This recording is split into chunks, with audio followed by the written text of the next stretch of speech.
Right now, tonight, 4 billion people are asleep. 4 billion, eyes closed, muscles loose, unaware of where they are, what they are doing, who they are. They cannot hear the people beside them. They cannot feel the temperature of their rooms. Time for them has stopped. And you do this every single night. So do I, so does everyone. But have you ever stopped to ask, why? Why do you lose consciousness every night? Why does nearly every living creature on this planet spend a significant portion of each day in this strange, vulnerable, mysterious state? For energy. Then why isn't simply lying still enough? Is the brain resting? Then why is the brain sometimes more active during sleep than when awake? For growth, for repair. Then why do the elderly sleep too? Why do the healthy sleep? Why does nothing, absolutely nothing, eliminate the need for sleep? You spend exactly 1/3 of your life unconscious. Think about that. 1/3. If you live to 80, more than 26 years of your life will pass in sleep. 26 years. Longer than the entire lifespan of many generations throughout human history. Nearly twice as long as it takes a person to grow from birth to adulthood. And you spend this time every night, a little more each day, without choice. And here is where things get genuinely strange. Because from an evolutionary standpoint, sleep looks like a catastrophe. Think about our ancestors. They slept in forests, in open terrain, among predators. Every night they became completely defenseless. A lion could approach, an enemy could attack, the fire could go out, a flood could come without warning. Sleep looks like evolutionary suicide. So if sleep is this dangerous, why didn't it disappear? Evolution is merciless. Over millions of years, it has eliminated everything that does not serve survival. The weak vanish. The inefficient are erased. The dangerous are removed. But sleep remained. Not only did it remain, it was preserved across nearly all living creatures. It exists in insects, in fish, in reptiles, in mammals. Some researchers even believe that single-celled organisms show sleep-like rest cycles. This means sleep may be as old as life itself. And if something is this ancient, this universal, this fiercely conserved across billions of years of brutal evolution, then it must be doing something absolutely essential. But what? Scientists have been asking this question for centuries.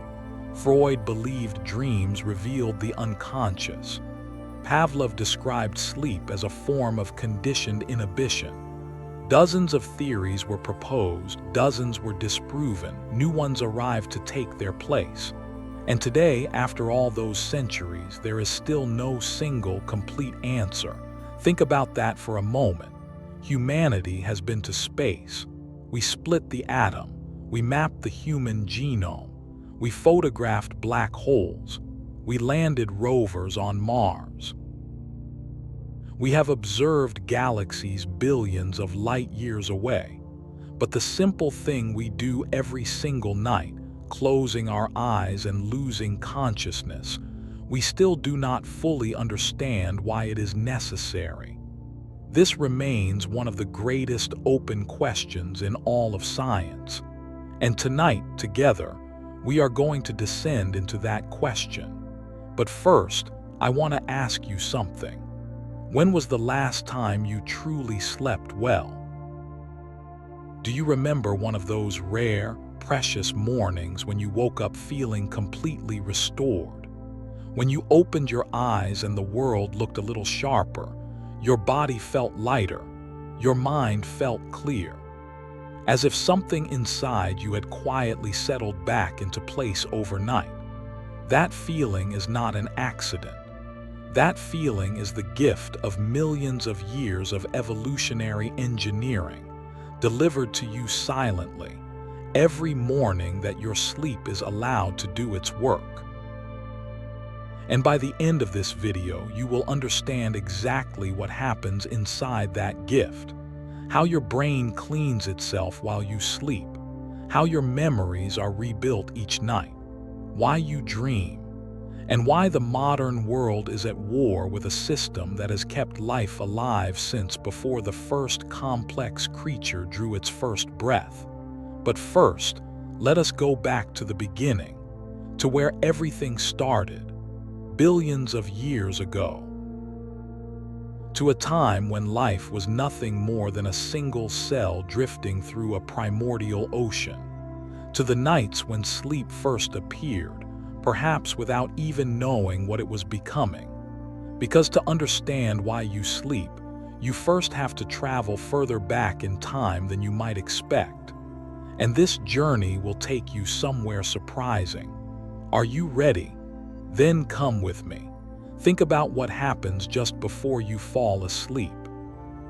There is a weight, a heaviness behind the eyes that arrives without being summoned. Thoughts begin to slow and blur and drift into each other. The sounds of the world pull back as if someone is turning down a dial.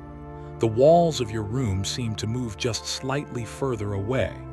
And then, at some point you never notice, you cross over. Where do you go? Nobody knows exactly. Philosophers call it the threshold of consciousness. That undefined, borderless region between wakefulness and sleep. The ancient Greeks found this transition so significant they gave it divine meaning. Hypnos was the god of sleep. Every night people surrendered to his arms, willingly, helplessly, inevitably, because there was no escape, there still is not. No matter how determined you are to stay awake, at some point your body overrules your mind, your eyes close, your muscles release.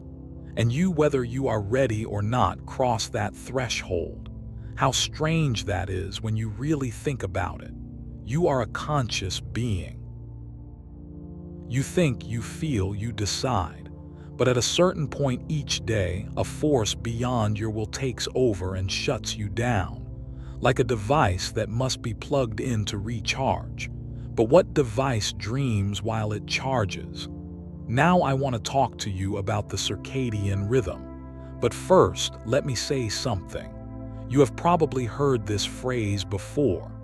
Perhaps a doctor mentioned it, perhaps you read it somewhere.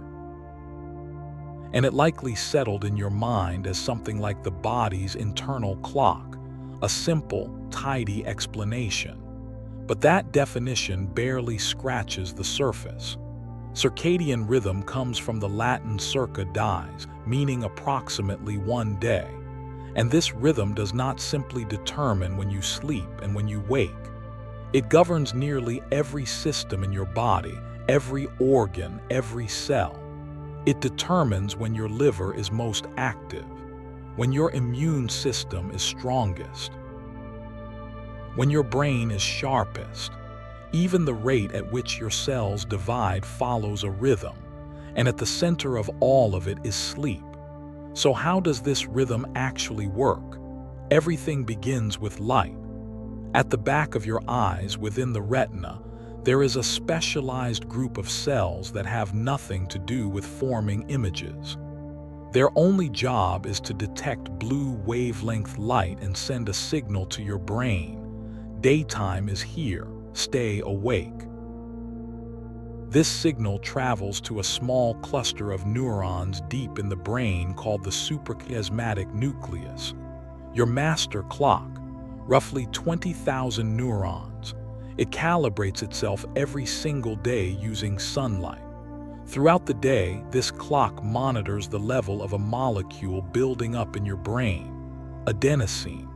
Adenosine accumulates the longer you stay awake. Hour by hour, its concentration rises, and when it reaches a high enough level, the brain sends a signal. It is time to sleep. This feeling is familiar, isn't it? That weight at the end of the day, that fog, that sense of I cannot think anymore, that is adenosine pressing down on you. Caffeine works at exactly this point. Caffeine does not eliminate tiredness. It blocks the adenosine receptors. The signal is cut. The adenosine keeps accumulating, building, and building, and when the caffeine wears off, everything arrives at once. But adenosine is only one part of the story. As night approaches, the suprachiasmatic nucleus triggers another process. Deep in the center of your brain sits a structure roughly the size of a pea, the pineal gland. When darkness arrives, this gland begins producing melatonin. Melatonin, the hormone most people have heard of but few truly understand. Here is the crucial distinction. Melatonin does not put you to sleep. It simply signals to your body that night is coming. Prepare. Your core temperature begins to drop. Your heart rate slows. Your digestive system reduces its activity. Your muscles soften. And your brain gradually withdraws its attention from the outside world and begins to turn inward. And then, right at that point, sleep arrives.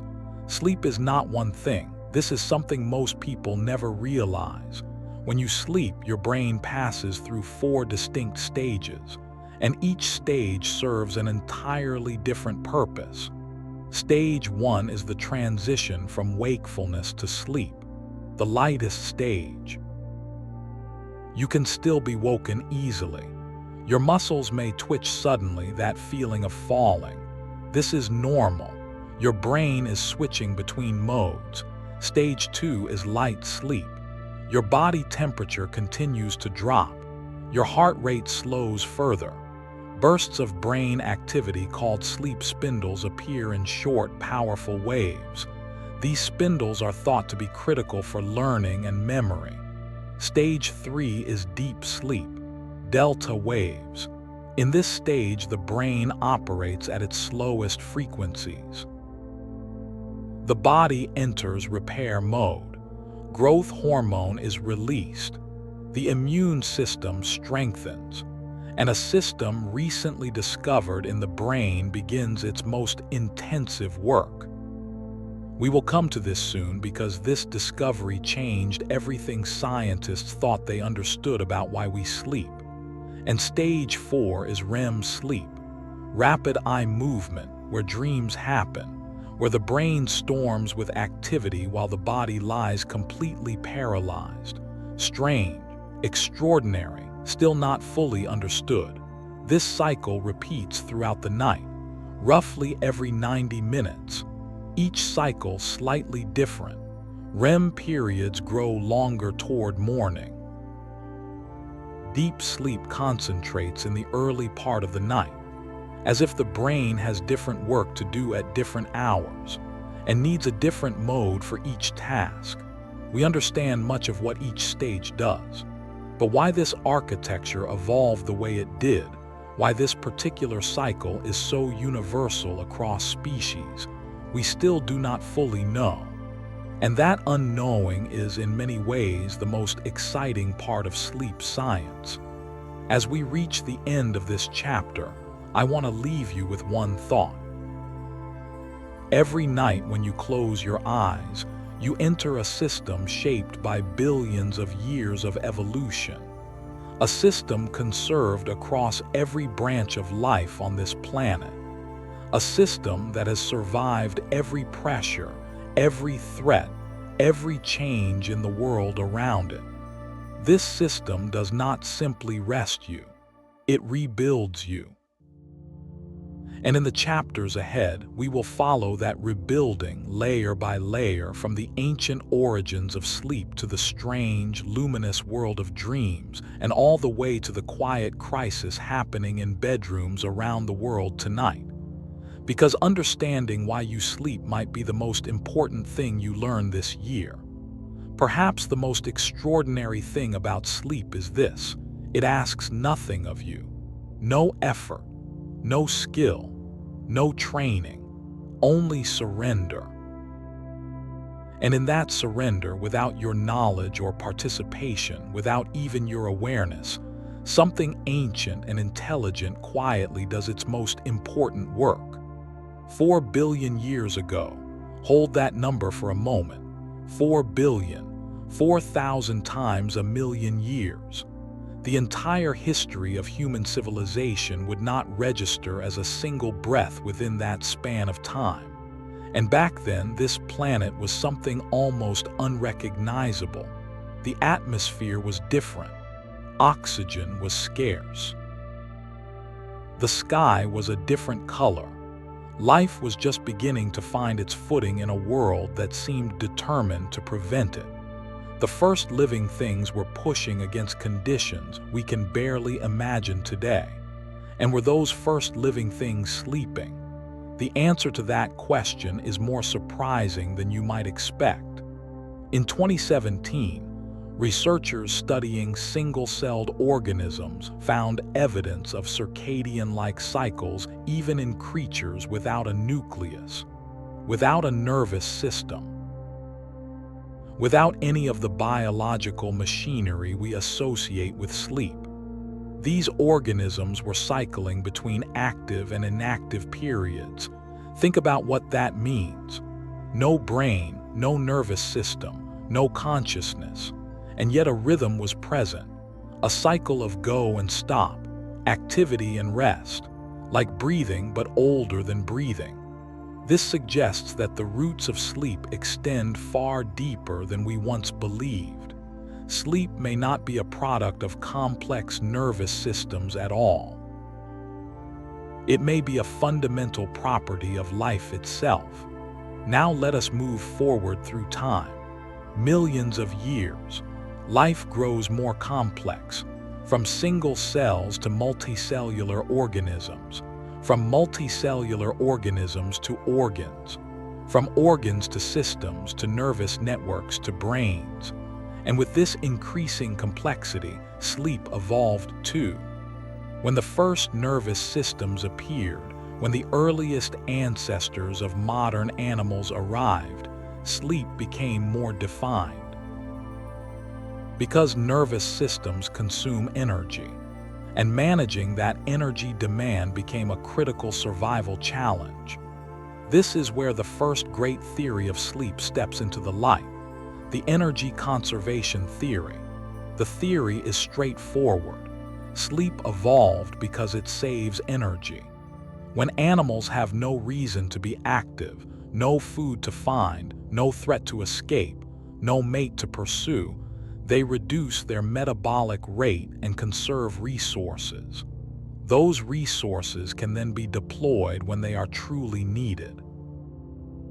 Research shows that metabolic rate during sleep drops by roughly 15 to 20%. That sounds modest, but for an organism surviving on scarce energy sources, that margin can be the difference between life and death across a long winter or a season of drought. Cold-blooded animals offer some of the most compelling evidence for this theory. Reptiles in cold weather barely move. Their metabolism slows so dramatically that the line between sleep and wakefulness almost disappears. Some species spend entire winters in a state so close to suspended animation that they emerge in spring as if no time has passed at all. But the energy conservation theory alone is not enough. If sleep were purely about saving energy, animals could simply stay still. There would be no need for a specific biological state with particular brain waves, specific hormones, specific processes. Sleep is not just stop. It is switched to a different mode.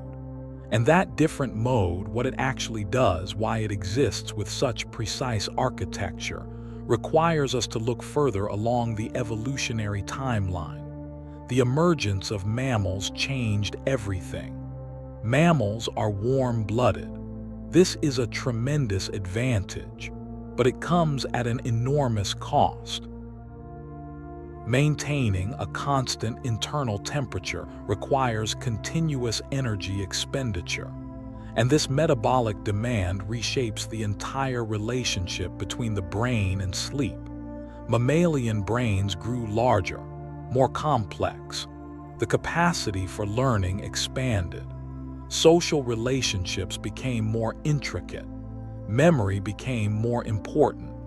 Emotional processing became a survival skill.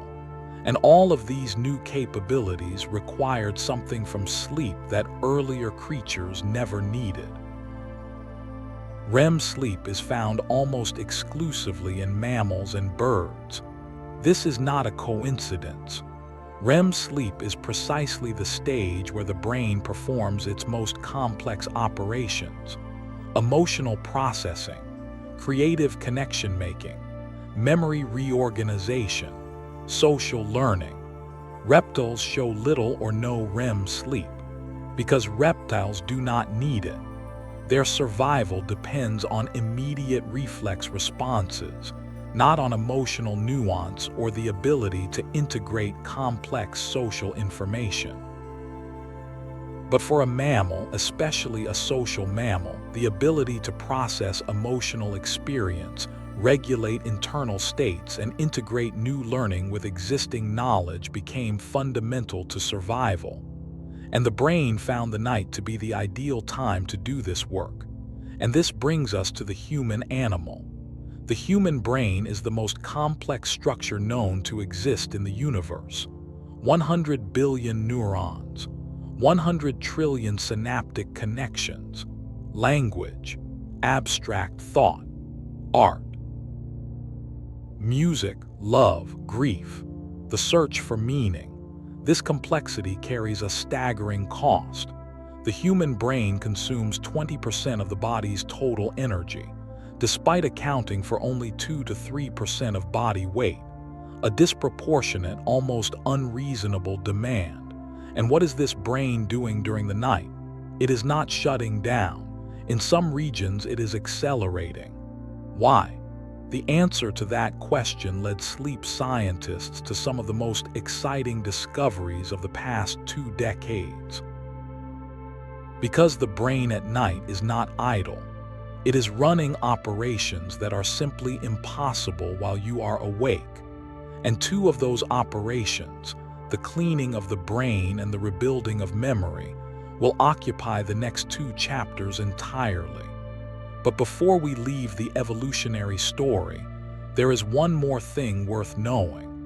Something that changes how you think about the very position in which you sleep tonight. Human sleep, compared to our closest primate relatives, reveals a fascinating pattern. Chimpanzees sleep 12 to 13 hours per day, gorillas up to 14, orangutans similarly. Humans sleep 7 to 9 hours. We sleep less, yet we have the most complex brains. How is that possible? Some researchers believe the answer lies in REM sleep. Humans have a dramatically higher proportion of REM sleep relative to total sleep time compared to other primates. Roughly 25% of our sleep is REM.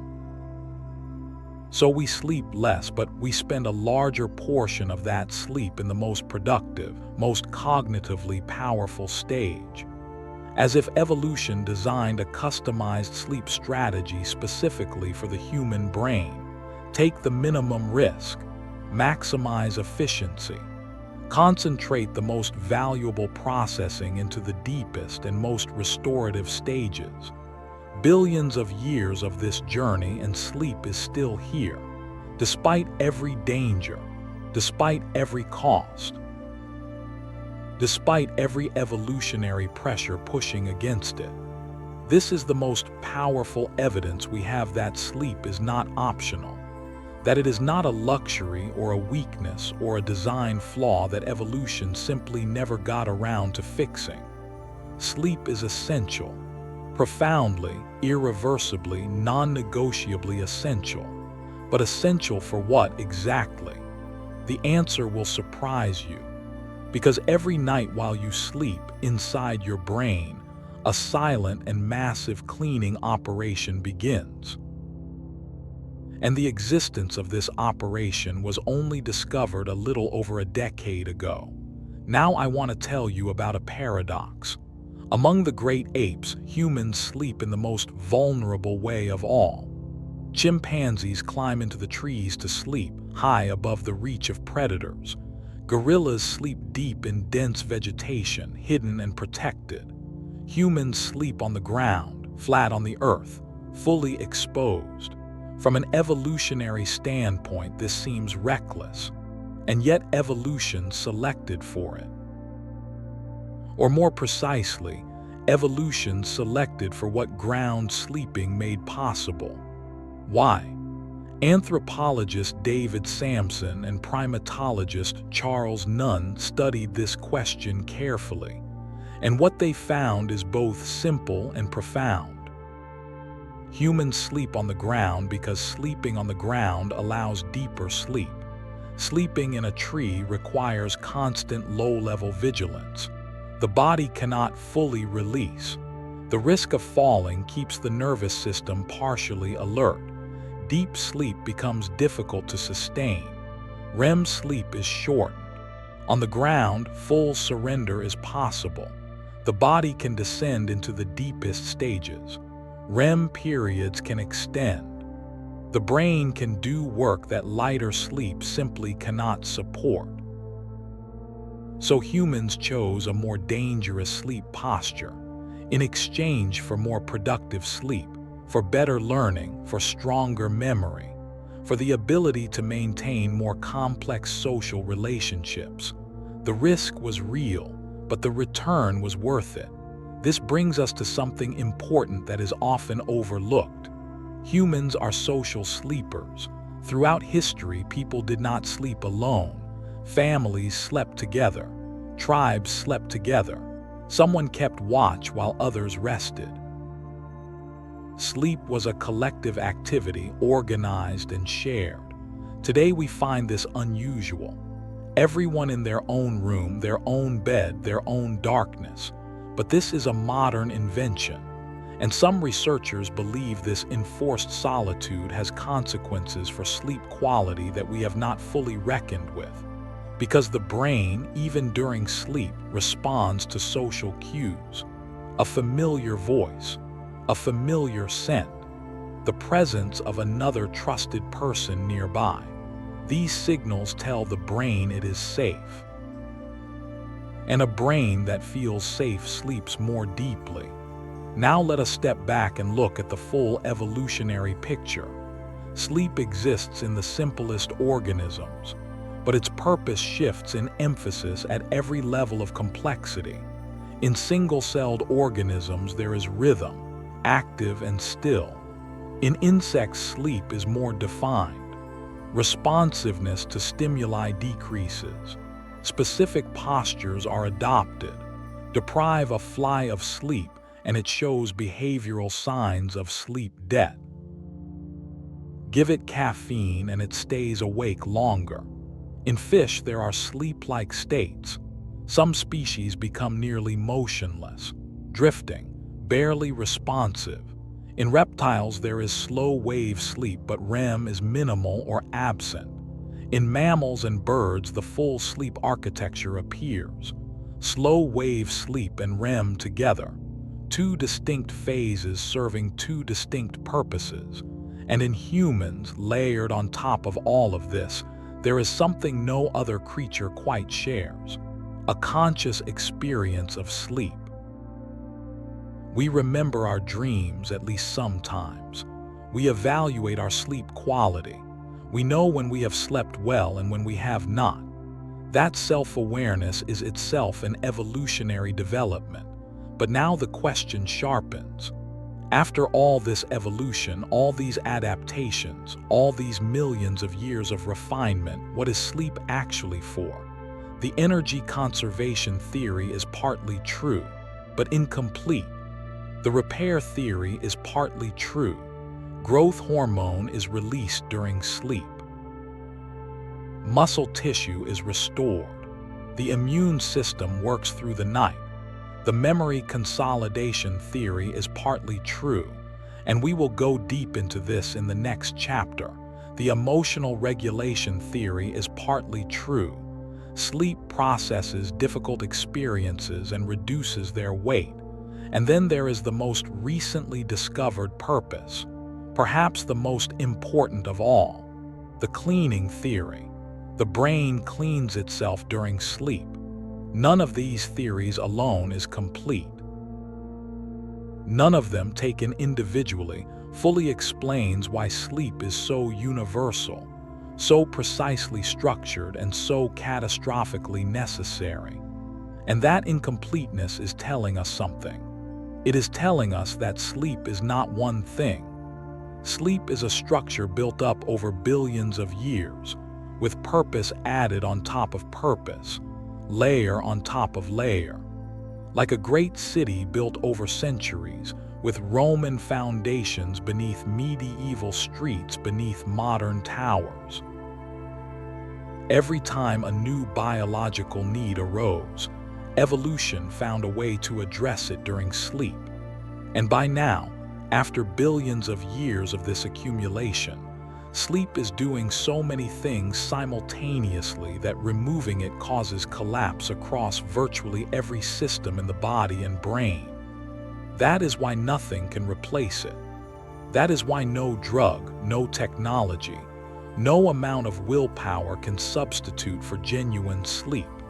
Because the building has too many floors, and they are all occupied. Every night when you lie down and close your eyes, you are entering this ancient, layered, still not fully understood architecture. You are becoming part of a story that began before animals had eyes to close. Sleep is not the absence of life. It is life's most ancient form of maintenance. Every night, without your knowledge, without your participation, without even your awareness, something older than memory itself tends to the instrument through which you experience everything. That is not nothing. That is everything. 2012, University of Rochester. A neuroscientist named Macon Nettergaard was studying the brains of mice.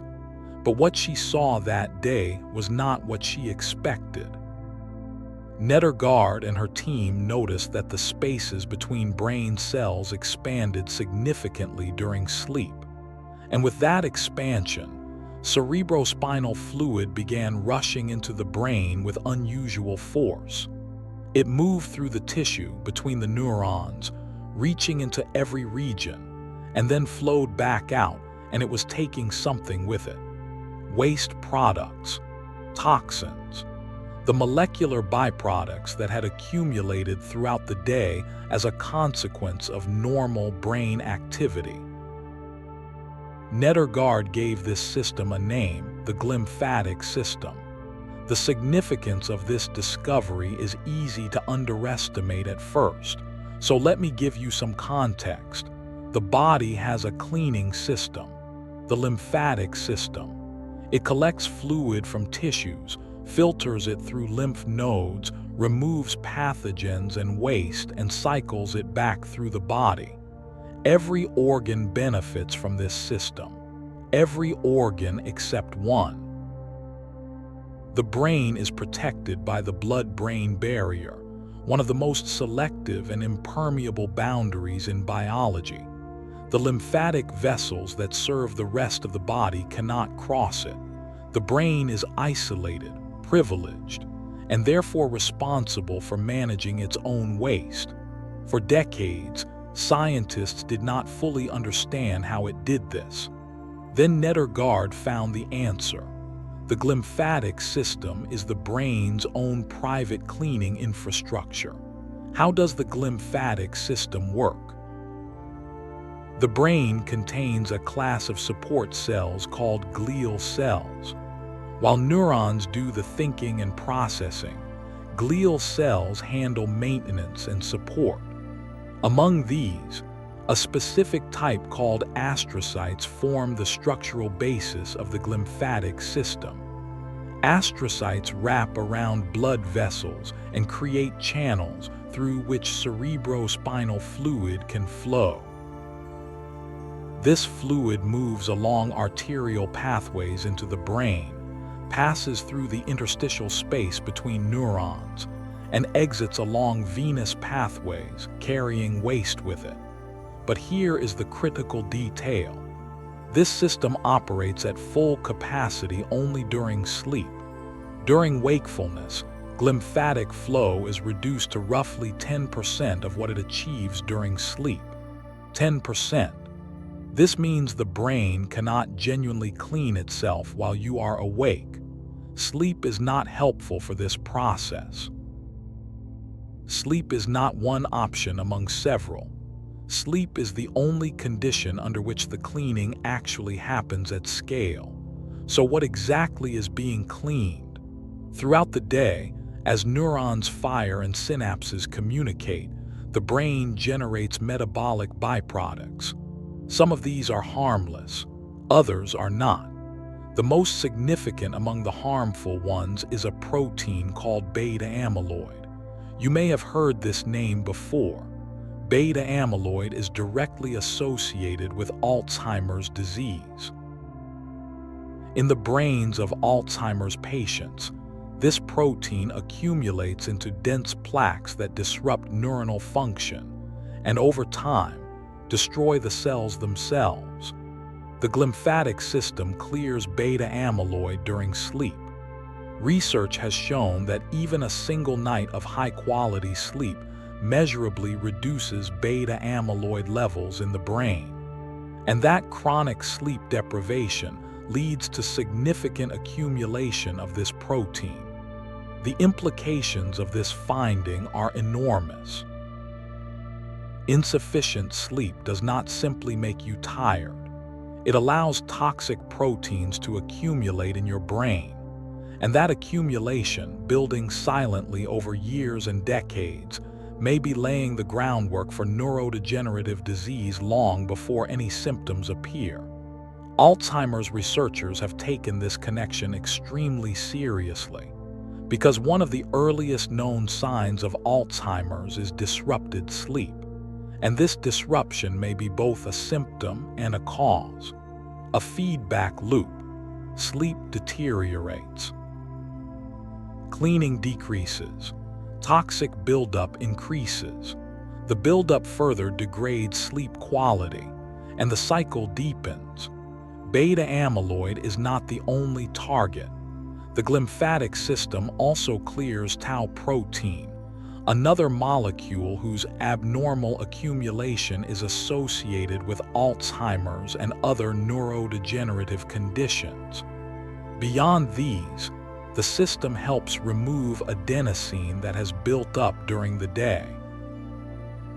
That accumulated adenosine, you will remember, is the primary source of sleep pressure, the feeling of tiredness that grows heavier as the day goes on. The glymphatic system is part of why you wake up feeling mentally reset, not just physically rested. Sleep is not a pause in the work. Sleep is the most intensive maintenance window the brain has. Now let me give you one more detail about the glymphatic system that I find genuinely remarkable. The expansion of the interstitial space during sleep, that opening up of the gaps between neurons, reaches approximately 60% wider than during wakefulness. 60%. The brain is not simply filtering waste passively. It is actively creating more space for the cleaning fluid to move through. It stretches itself open. It makes room. And this expansion is most pronounced during deep, slow-wave sleep. Which means deep sleep is not only important for brain restoration. Deep sleep is when the glymphatic system does the majority of its work. The two processes are intimately linked, and deep sleep declines with age. Young adults spend a substantial portion of their night in deep sleep. By middle age, this proportion has dropped. In older adults, it falls dramatically. And in the same decades that deep sleep declines, the risk of Alzheimer's rises. The connection is being studied carefully. Correlation does not prove causation, and researchers are rigorous about this distinction. But the direction of the evidence is consistent and compelling. Reduced deep sleep means reduced glymphatic clearance. Reduced glymphatic clearance means greater accumulation of neurotoxic proteins. And that accumulation may be contributing, quietly and invisibly, to the most feared neurological condition of our time. Nedergaard's 2013 paper, published in Science, shook the field.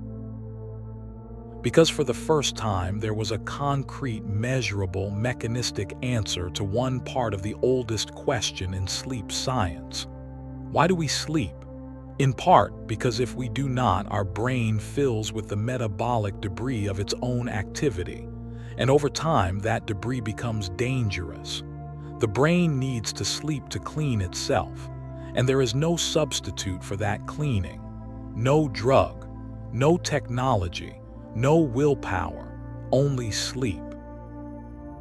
Every night, without your knowledge, the most complex structure in the known universe tends to itself. It opens up, it lets the fluid through, it clears the day's residue, and in the morning it is ready again, not because you did anything, but because you allowed something to happen. You slept, and that, it turns out, was everything. Have you ever woken up after too little sleep and felt not just tired but genuinely foggy, not just physically heavy but mentally imprecise? Words take longer to arrive. Simple decisions feel unusually difficult. Emotions push closer to the surface. Small things land harder than they should. That feeling has a name now. Your brain was not cleaned. The overnight maintenance window was shortened or disrupted. The glymphatic system could not complete its work. And your brain, the next morning, is running in a space that still holds the residue of the day before. You are thinking through yesterday's waste. The glymphatic system's discovery helps explain why sleep deprivation is so comprehensively damaging. Research shows that going 24 hours without sleep impairs cognitive performance to a level comparable to mild to moderate alcohol intoxication. Reaction times lengthen, decision-making degrades, attention fractures, emotional control weakens. But here is what makes this particularly unsettling. People who are sleep-deprived consistently underestimate how impaired they are. They feel they are managing. They feel they have adapted. They believe they are functioning at an acceptable level, but objective tests show something entirely different. The system responsible for assessing its own performance has itself been compromised. The brain cannot accurately measure its own degradation, because the measuring instrument is broken. This paradox has serious real-world consequences, particularly in high-stakes professions: surgeons, pilots, air traffic controllers, long-haul drivers, emergency responders. History has documented cases where sleep deprivation contributed to catastrophic failures. In the investigation of the Challenger space shuttle disaster, key decision-makers had been awake for 13 to 23 hours. In the Chernobyl nuclear accident, operators working well past midnight made a sequence of critical errors in the early morning hours.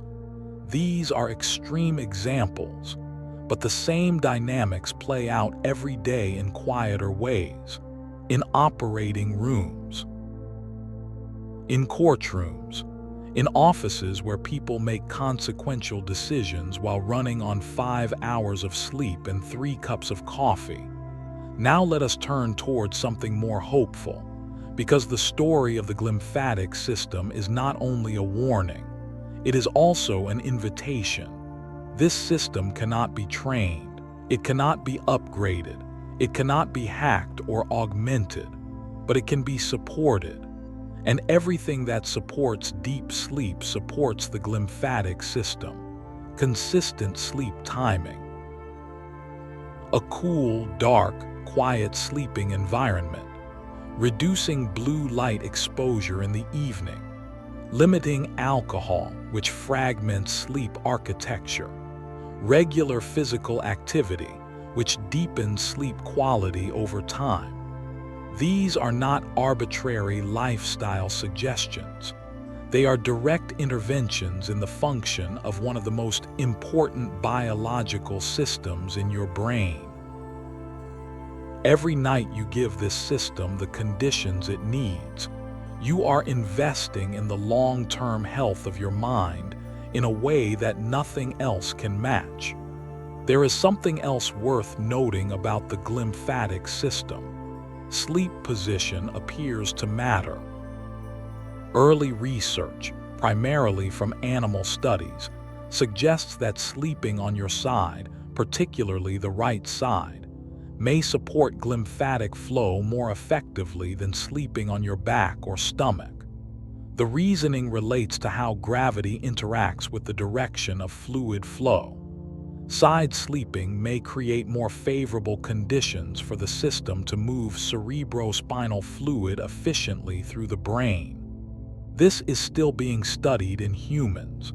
The evidence is not yet conclusive, but the direction is interesting. And it suggests that something as simple as the position in which you place your body each night may have consequences at the molecular level. Before we move on, I want to pause on something that I think deserves to be said plainly. The glymphatic system was discovered in 2013, 1 decade ago. In a field as ancient as medicine, in a subject as universal as sleep, we discovered one of the brain's fundamental operating systems within the last 10 years. That should make you wonder. What else is in there? What other systems, what other processes, what other mechanisms are operating every night inside your brain that we have not yet found the tools to see? Almost certainly, the answer is several. The glymphatic system was not hidden. It was simply waiting for the right instrument, the right question, the right researcher staying late in the right laboratory. And what Nedergaard found when she looked was not a footnote. It was a revelation. Now I want to give you a moment to simply sit with what we have covered in this chapter. Every night when you sleep, fluid moves through your brain. It clears the toxic byproducts of the day's thinking. It removes proteins that, if left to accumulate, could over years and decades erode the very structure of your memory and identity. And you feel none of it. You feel none of it because unconsciousness is precisely what allows it to happen. The brain cannot clean itself while it is busy being you, so it waits. For the quiet, for the dark, for the long, still hours when you are somewhere else entirely, and then it begins. In the next chapter, we follow another process happening simultaneously through that same night. While the glymphatic system cleans, the memory system rebuilds. The things you learn today are being moved, right now, from temporary storage into permanent architecture. Skills are being refined. Connections are being made between ideas that have never met before. You are becoming slightly more capable, slightly more knowledgeable, slightly more yourself while you sleep. And you will wake up tomorrow and never know it happened. The brain tends to itself with a generosity that asks for nothing in return. Only the gift of your surrender, only sleep. 1994, Germany. Jan Born and his research team were running an experiment. They taught participants a complex list of paired words. Then they divided the group in two. One group went asleep immediately. The other group stayed awake. Several hours later, both groups were tested. The group that slept remembered significantly more, not just a little more, substantially more, as if the memories had been reinforced, strengthened, made more durable during the hours of sleep. This was not simply about forgetting less. The sleeping group had remembered more than they appeared to know right after the initial learning, as if sleep had done something to the information beyond merely preserving it. This was one of the early cornerstones of memory consolidation research, and over the next 3 decades, hundreds of studies across dozens of laboratories confirmed and deepened what Bourne's team had found. Sleep does not merely protect memory, it actively constructs it. To understand what sleep does to memory, you first have to understand how memory works. When you learn something new, neurons in your brain form new connections. Synapses strengthen between cells that fire together.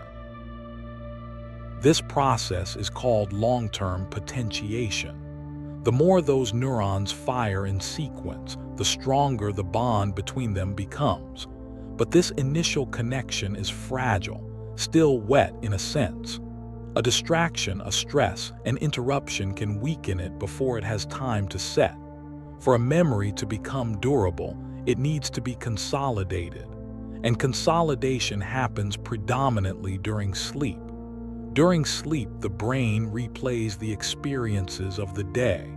This process is called neuronal replay. And in recent years, researchers have been able to observe it in real time with remarkable precision. Mice were trained to navigate a specific maze. Then they were allowed to sleep. And while they slept, the researchers recorded brain activity in the hippocampus. What they saw was astonishing. The precise sequence of neurons that had fired as the mice moved through the maze fired again, in the same order during sleep. The mice were running the maze again in their minds, while unconscious. Similar patterns have been documented in humans. Skills and knowledge acquired during the day are quietly rehearsed during sleep. The brain running simulations that strengthen what was learned without the learner's participation or awareness. This replay process is understood as a dialogue between 2 brain regions, the hippocampus and the neocortex. The hippocampus is the brain's short-term memory buffer. Everything you experience and learn enters here first, but the hippocampus has limited capacity. It cannot hold everything indefinitely. The neocortex is the brain's vast long-term storage system. The language you learned as a child, childhood memories, the fact that you still know how to ride a bicycle after 20 years of not trying. All of this lives in the neocortex. During sleep, the hippocampus transfers the day's new information to the neocortex for long-term storage. Exactly how this transfer works is still being mapped in detail.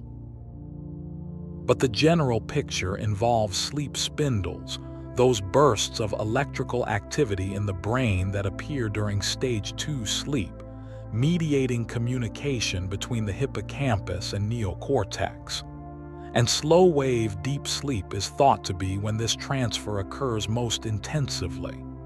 Deep sleep is therefore doing double duty: glymphatic cleaning and memory transfer. 2 critical operations, 1 narrow window, every night. But this is not only true for declarative memory, the kind of memory that holds conscious facts and events. Sleep is equally critical for procedural memory, the kind of memory that holds how to do things, how to swing a tennis racket, how to play a chord on a guitar, how to execute a movement that requires the collaboration of dozens of muscle groups working in precise sequence. In 2002, Matthew Walker and his team demonstrated this with particular elegance. Participants were taught a specific sequence of keystrokes on a keyboard. They were asked to perform it as quickly and accurately as possible. Then one group slept and one group remained awake. When tested afterward, the group that slept showed a performance improvement of 20 to 30%. A single night of sleep, 20 to 30% better. And this improvement was specifically linked to REM sleep. The connection between REM sleep and motor learning has profound implications for athletes and musicians, and anyone whose skill depends on the body executing complex sequences reliably. You practice during the day, but you improve during the night. This is not metaphor. This is neuroscience. And the athletes who understand this have begun treating sleep as a non-negotiable component of training. Roger Federer famously spoke of sleeping 12 hours on important tournament days. LeBron James has made similar statements. Elite sports programs now employ sleep coaches alongside strength coaches and nutritionists because training builds the raw material. Sleep assembles it into performance. There is one more dimension of sleep and memory that deserves its own moment. Sleep does not simply strengthen memory. Sleep selects. The brain during sleep does not treat all information equally. It prioritizes. Emotionally significant memories receive more processing. Information tagged as important for survival receives reinforcement. Frequently repeated material is given structural preference. The mechanism of this selection is still being studied, but its existence is well established, and this selection process carries a profound implication. The brain has a judgment about what matters to you, and it applies that judgment every night, using sleep as the medium to shape what you carry forward and what you let go. While you sleep, your brain is editing your life. And this editing process brings us to a question that I think is worth sitting with. If the brain is selecting and shaping memory during sleep, then who you are in a meaningful sense is partly determined by how you sleep. Because identity is constructed largely from what you remember, and what you remember is shaped by sleep. Every night when you close your eyes, your brain is not just maintaining you. It is deciding, in its quiet and biological way, which version of you will wake up tomorrow morning. Slightly more capable, slightly more settled, slightly more yourself. Sleep is the nightly reauthoring of the self. In the next part, we go to the most surprising dimension of sleep and memory. Sleep does not only strengthen what you already know, it builds connections between things you did not know were connected. Intuition, that sudden sense of understanding that arrives from nowhere, may be in large part a gift from sleep. And the evidence for this, when you see it, will change how you think about rest forever. 1865. German chemist August Kekulé had been struggling for years with the molecular structure of benzene. The problem had resisted every conventional approach. The answer simply would not come. Then one night he dreamed. In the dream he saw a snake biting its own tail, a closed loop, rotating, self-completing. When he woke, the answer was waiting for him. Benzene was a ring, a closed hexagonal structure that no one had considered because no known molecule at the time had that shape. This single insight became one of the foundational discoveries of organic chemistry. From a dream, from sleep, Kekulé's story is not an exception. Dmitri Mendeleev claimed the arrangement of the periodic table came to him during sleep. Paul McCartney described waking with the complete melody of yesterday already formed in his mind. Otto Loewy, whose Nobel Prize-winning experiment demonstrated chemical neurotransmission, said the experimental design came to him in a dream, so vividly that he got up in the middle of the night to write it down. These stories can sound like romantic mythology, but behind them is serious neuroscience. Matthew Walker and other researchers have shown that REM sleep dramatically enhances the brain's ability to detect connections between distantly related pieces of information.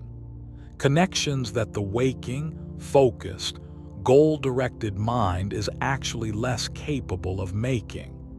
This capacity is called relational memory, and it sits at the heart of what we call creativity. Here is the mechanism, as best we understand it.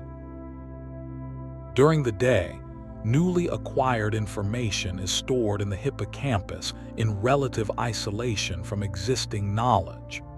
This separation is actually useful. It prevents new information from being immediately contaminated or distorted by what you already know. But during REM sleep, this isolation relaxes. The brain begins drawing connections across memory stores that are normally kept apart. Information that has never been placed in proximity suddenly finds itself adjacent. A structure from biology touches a metaphor from literature. A pattern noticed in one domain resonates unexpectedly with a problem in another. And sometimes when you wake, one of these nighttime connections surfaces as a conscious thought, as a feeling that something has clicked, as an answer that you could not explain where it came from. That is what intuition often is. Not mystical, not random. It is the residue of REM sleep's cross-referencing work, rising into awareness in the morning. The practical implications of this are significant. If you are working on a problem that will not yield, if you are stuck in a creative impasse, if the solution seems just beyond your reach, the most neurologically intelligent thing you may be able to do is sleep. Not as an avoidance, as a strategy. Research shows that working on a problem before sleep, and then sleeping, produces higher rates of insight than continuing to work without sleeping. The brain does not stop engaging with the problem when you lose consciousness. It continues working, but without the constraints and habitual patterns of waking thought. This is the incubation effect. The problem enters the system. Sleep processes it in ways conscious effort cannot. And sometimes the answer arrives in the morning fully formed. Edison understood this intuitively. He had a method. He would sit in a chair holding ball bearings in his hand. As he drifted toward sleep, his muscles would relax. The ball bearings would fall. The noise would wake him. And in that hypnagogic edge state, at the precise boundary between waking and sleep, he would capture whatever images or thoughts had surfaced and immediately write them down. Salvador Dali reportedly used a similar technique with a key and a plate.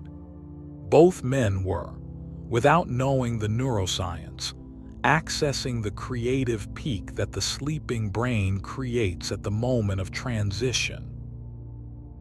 A 2021 study published in Science Advances confirmed what Edison had discovered empirically. The hypnagogic state, that brief transition into early sleep, was found to be uniquely associated with creative problem-solving. Participants who were briefly interrupted at the moment of sleep entry showed significantly higher rates of insight on problems they had been working on. Edison's chair was a laboratory. He simply did not have the vocabulary for what he was measuring. Now let us step back and hold everything in this chapter together. Sleep strengthens declarative memory. During slow-wave deep sleep, the hippocampus transfers the day's learning to the neocortex for long-term storage. Sleep refines procedural memory. During REM sleep, motor sequences are rehearsed and optimized. A skill practiced during the day improves measurably by the following morning. Sleep selects memory. The brain prioritizes emotionally significant and survival-relevant information, editing your experience into something more coherent and more navigable. And sleep generates insight. REM's cross-referencing creates connections between previously isolated pieces of knowledge, producing the raw material of creativity, intuition, and the sudden understanding that feels like it comes from nowhere. These four functions make a compelling case that sleep is not a rest from learning. Sleep is the most essential part of learning. The implications for students are particularly striking. Pulling an all-nighter before an exam does not consolidate memory. It disrupts the consolidation that would otherwise have happened. Research is consistent on this. Studying during the day, sleeping, and then reviewing is measurably more effective than studying through the night without sleep. Sleep is not a reward after learning. Sleep is the completion of learning. Without it, the building has no roof, and the rain comes in. As this chapter closes, one thought is worth carrying forward. There is still much we do not know about how sleep shapes memory. The precise selection criteria the brain uses to decide what to keep and what to release. The full architecture of the hippocampal neocortical transfer. The exact mechanism by which REM builds relational insight. But we know enough to say this clearly. Who you are is partly determined by how you sleep.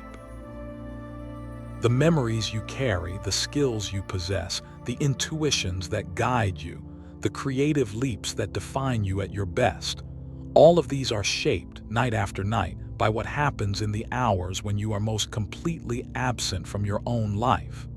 Sleep is the quiet author of the self, and every morning when you wake, you are reading what it wrote. Memory is a house, and every night sleep moves through it, quietly rearranging the furniture, reinforcing the walls, opening windows you did not know were there. By morning, the house is the same, but you know it a little better, and it holds you a little more completely. Every night, you spend roughly 2 hours dreaming. Over the course of a lifetime, that adds up to approximately 6 years. 6 years.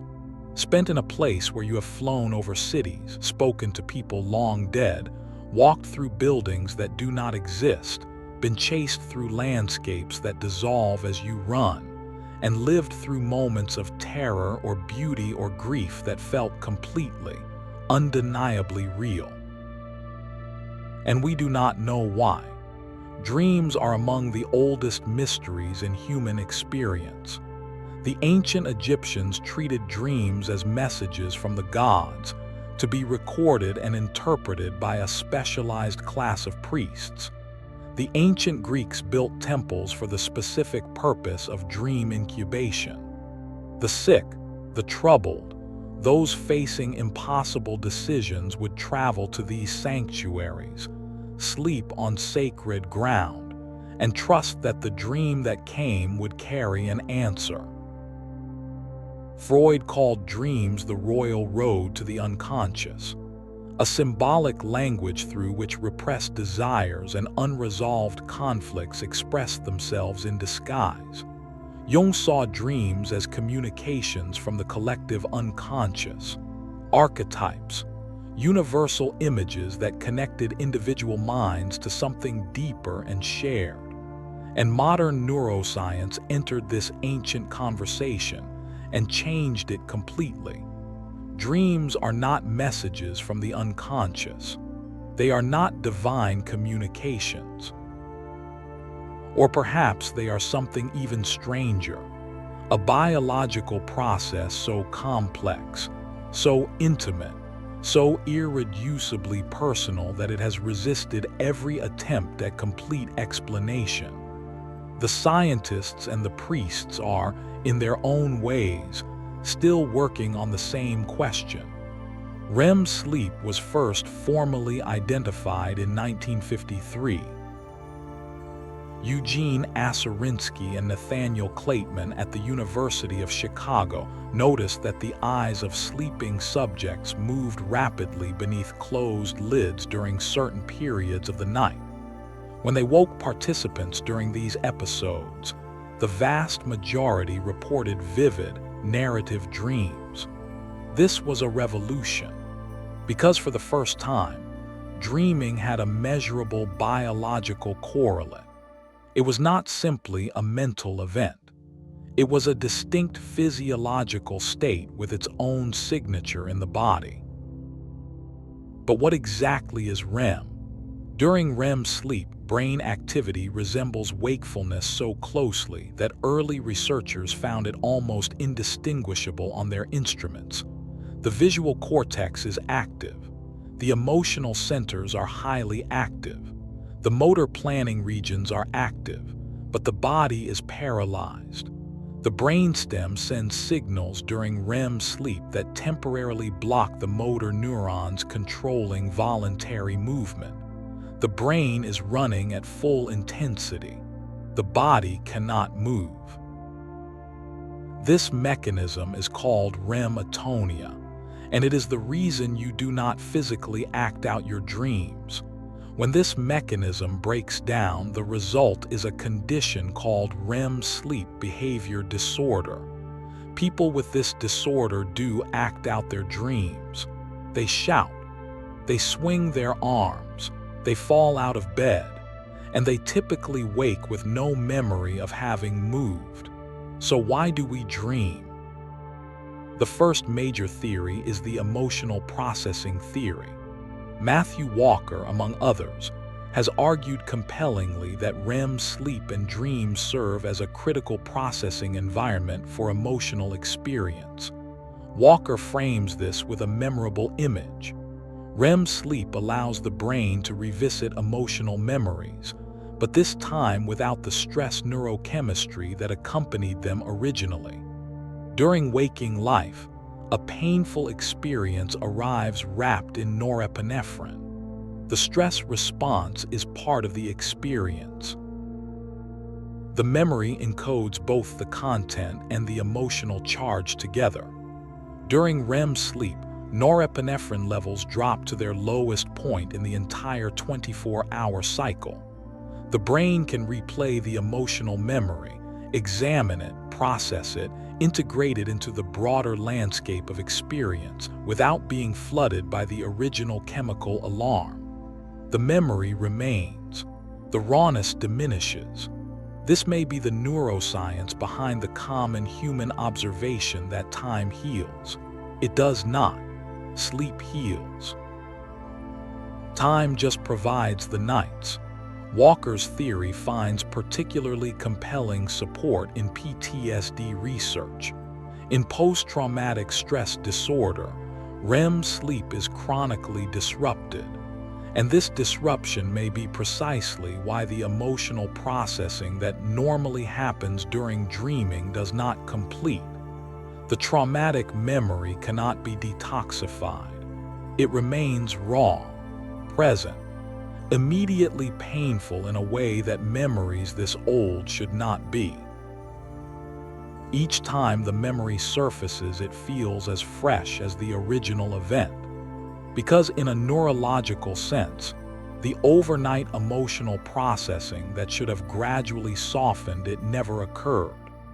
This connection between disrupted REM sleep and the persistence of traumatic memory has led researchers to explore sleep-focused interventions in PTSD treatment, and early findings are genuinely promising. The second major theory is the threat simulation theory. Proposed by Finnish philosopher Antti Raivansuo, this theory suggests that dreams serve as an evolutionary training simulator for threatening situations. Consider the content of most dreams. When researchers analyze large collections of dream reports, they find that negative emotions predominate. chasing, being chased, falling, losing something, being unprepared, facing danger. This is not how we would design a pleasant entertainment system. So why does the brain default to threat scenarios? Revansuo's answer is that it does not default to them. It deliberately generates them. By rehearsing threatening scenarios during sleep, when the risks are zero and the stakes are nothing, the brain is building emotional and behavioral responses to situations it has not yet encountered in waking life. The nightmare you find exhausting may be, in evolutionary terms, a training session, not a malfunction, a feature. And the third major theory, perhaps the most counterintuitive, is the default mode network theory. According to this framework, dreams are not purposefully generated at all. They are the subjective experience of the brain's background activity during sleep. The brain does not switch off during REM sleep. Instead, the resources that during wakefulness are directed outward toward the world turn inward. A network called the default mode network, associated with self-referential thought, autobiographical memory, social reasoning, and imaginative thinking, becomes highly active. And when this internal activity is accompanied by a sufficient level of conscious awareness, as it is during REM sleep, it is experienced as a dream. In this view, the dream is not a message or a simulation. It is the sound the brain makes while it works. These three theories do not contradict each other. Dreams may simultaneously serve emotional processing and threat rehearsal, and represent the surface expression of background neural activity. Different dreams may serve different functions. The nightmare is a training simulation. The emotionally heavy dream is a processing session. The fragmented, apparently nonsensical dream is the sound of the radio playing to an empty room. What all three theories share is this: they suggest that dreaming is not accidental, that the brain during REM sleep is doing real work, that the theater of the mind is not running for entertainment. It is running because something necessary is happening on that stage. We just cannot always see what it is from the audience. In the next part, we go further into this theater, to lucid dreaming, to the question of why we forget our dreams, and to the deepest question this chapter can ask. If the brain builds a complete reality every night from nothing, what does that tell us about the reality it builds for us every day? Sleep is not the absence of consciousness. It may be consciousness at its most free. Now I want to take you to the most unusual corner of the dream world: lucid dreaming. A lucid dream is a dream in which you know you are dreaming. You are asleep. You are inside the dream, and you are aware that this is a dream. And sometimes this awareness opens a door. Where do you want to go? Go there. Who do you want to be?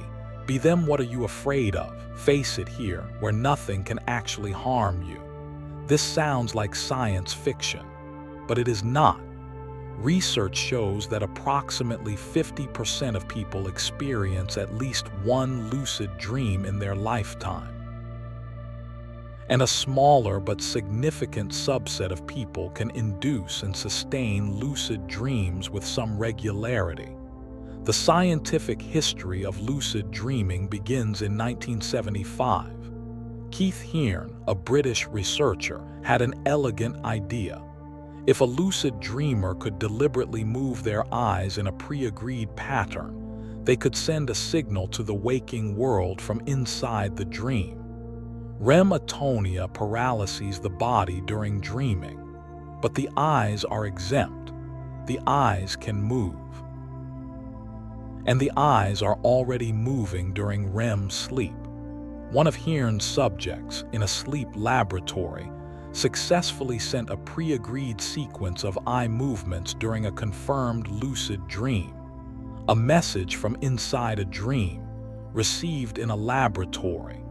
Stanford University's Stephen Burge independently replicated this work and built an entire research program around it. Lucid dreaming entered the scientific literature with credentials. Does lucid dreaming have practical applications? The evidence says yes. Nightmare treatment. When people suffering from chronic nightmares are taught lucid dreaming techniques, they can sometimes interrupt the nightmare scenario once they recognize it. The chase becomes a confrontation. The fall becomes a choice to fly. And over time, this active engagement with the nightmare reduces its frequency and its power. Motor rehabilitation. Early research with stroke patients suggests that motor rehearsal during lucid dreams may support physical recovery. The brain processes dreamed movement as real movement in many of the same regions. Whether this can be reliably harnessed therapeutically is still being investigated. Performance enhancement. Some researchers and coaches believe that consciously rehearsing a skill during lucid sleep might complement physical practice.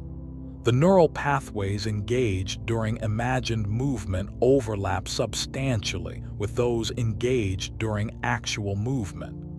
These applications remain in early stages, but the direction is consistent. The dreaming brain is doing real work, and if we can sometimes direct that work, the implications are significant. Now let us talk about why most of us remember so little of our dreams. You dream for roughly 2 hours every night. You probably remember fragments of perhaps one dream on perhaps a few nights each week. The rest vanishes within seconds of waking. Why? Several factors converge here. The first is timing. Dream memory is extremely fragile. If you wake during or immediately after REM sleep, the memory has a brief window in which it can be captured. Wake mid-cycle, outside of REM, and the dream dissolves almost instantly. The proximity of waking to the end of a REM period is one of the strongest predictors of whether you will remember anything. The second is norepinephrine. This neurotransmitter is important for memory encoding. During REM sleep, norepinephrine levels fall to their lowest point in the entire day. This is why REM can process emotional memories without the stress response. But it also means the dreams themselves are not being strongly encoded. The experience is vivid, but the recording is faint. The third is what you do the moment you wake: checking your phone, speaking out loud, getting up immediately. Each of these redirects attention away from the fading dream trace. Within 60 seconds of an undisturbed waking, the average dream is gone. If you want to remember your dreams, the simplest method is this. When you wake, do not move. Keep your eyes closed. Follow the last image backward. Pull gently on the thread. A few quiet moments in the dark can be the difference between remembering and losing everything. When researchers analyze the content of dreams across cultures, they find remarkable consistency. Falling, flying, being chased, arriving unprepared for an important test or event, losing teeth. These themes appear across cultures that have almost nothing else in common. Different languages, different histories, different beliefs about what dreams mean, but the same dreams. This universality suggests that at least some dream content is not culturally learned. It is biologically inherited. The threat scenarios, the vulnerability scenarios, the social performance scenarios, these are not local, they are ancient. And what is ancient in us tends to be important. And now the deepest question this chapter can hold. Every night your brain builds a complete world from nothing. Sights, sounds, touch, emotion, narrative, other people, locations. Physical sensation. The full texture of lived experience, generated entirely from within, with zero input from the outside world. And you believe it completely. You do not question it while it is happening. You do not notice the impossible physics or the shifting architecture or the people who are somehow two different people at once. You accept the dream as reality because the machinery that evaluates reality is itself inside the dream. Now here is the question that this fact raises. When you are awake, is what you experience fundamentally different? Your brain, right now, is taking electrical signals from your sense organs and constructing a model of reality. The colors you see are not in the objects. They are in your visual cortex. The continuity of your experience is a construction. The self that seems to be at the center of everything is, in a deep sense, a story the brain is telling. The difference between waking and dreaming may be less about the nature of experience and more about the source of the input. Awake, the signals come mostly from outside. Asleep, the signals come entirely from within. Both times, the brain is building a world. René Descartes sat with this problem in 1641. He knew that during sleep he experienced a world that felt completely real and turned out to be entirely imagined. How then, he asked, could he be certain that his waking experience was not the same? His famous answer, cogito ergo sum, I think therefore I am, was his attempt to find one thing that could not be doubted even if everything else was a dream. But notice what the question required. It required taking the dream seriously as a philosophical challenge. Descartes could not dismiss the dream as mere noise. He had to account for it, because the dream is too real while it is happening to be written off afterward. And modern neuroscience is circling the same territory from a different direction. The brain is a reality-generating machine, and it runs the same machine whether the input is coming from the world or from itself. We do not know why we dream, not completely, not yet.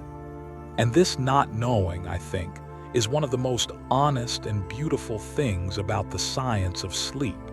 We have instruments that can read the electrical activity of a sleeping brain. We can watch the eyes move. We can map the regions that activate during REM. We can document the content of reported dreams across thousands of subjects, and still the experience itself, that subjective quality of being somewhere else entirely while your body lies still in a dark room, that is beyond the reach of any current instrument. Because the instrument we would need is consciousness itself. And consciousness is still the deepest mystery. Dreams are letters the mind writes to itself. Most of the time we cannot read them. Sometimes they disturb us. Sometimes they restore us. But every night they arrive, written in a language older than words, addressed to no one and somehow always to us. Until now we have been speaking mostly about human sleep, the glymphatic system, memory consolidation, REM and its dreams, the circadian rhythm. All of this filtered through the lens of our own biology. Now I want to step back, much further back, and look at the wider picture, sleep across the animal kingdom. Because when you see what evolution has done with the basic problem of sleep across millions of species, the human version begins to look almost simple. What other creatures have done with the constraint of needing rest while simultaneously needing to survive is, in some cases, nothing short of extraordinary. Unihemispheric sleep. This phrase describes something that sounds impossible until you understand how it works.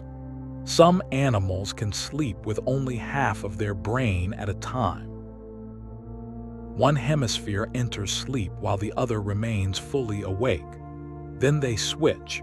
The sleeping hemisphere wakes, the waking hemisphere rests. The animals most famous for this ability are marine mammals, dolphins, beluga whales, porpoises, and certain species of seals and sea lions, and birds, particularly those that make long overwater migrations. Think about what this solves. A dolphin must keep moving. It breathes air. If it stops moving and sleeps fully, it will sink. It will miss its next breath. It will die, but it also cannot survive indefinitely without sleep. The biological need is absolute. Evolution's answer was architectural. Split the brain. Sleep in shifts. Sea lions demonstrate this flexibility with particular elegance. In the water, they sleep unihemispherically, one hemisphere at a time, while continuing to swim. On land, once they haul themselves ashore and remove the immediate risk of drowning, they switch to bihemispheric sleep, the full deep sleep that both hemispheres enter simultaneously. The same animal, two different sleep systems, deployed according to context. This adaptability is remarkable, and birds take it even further.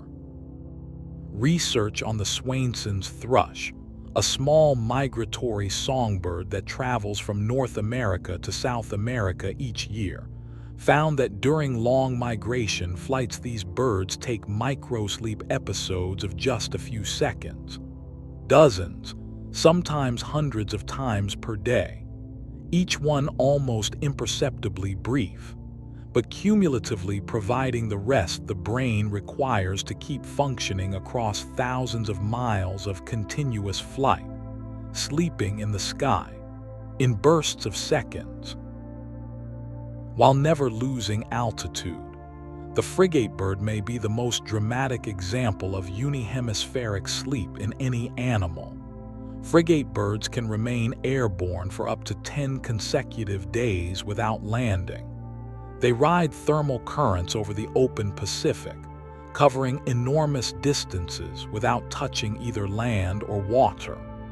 Researchers attached small EEG recorders to frigate birds to study their brain activity during these extended flights. What they found was astonishing. The birds slept unihemispherically while flying, one hemisphere at a time. But more remarkably, during moments when they caught rising thermal currents and could glide without active effort, brief episodes of bihemispheric sleep occurred. Both hemispheres offline simultaneously, for just a few seconds, then back to wakefulness. 10 days of flight, an average of 42 minutes of sleep per day.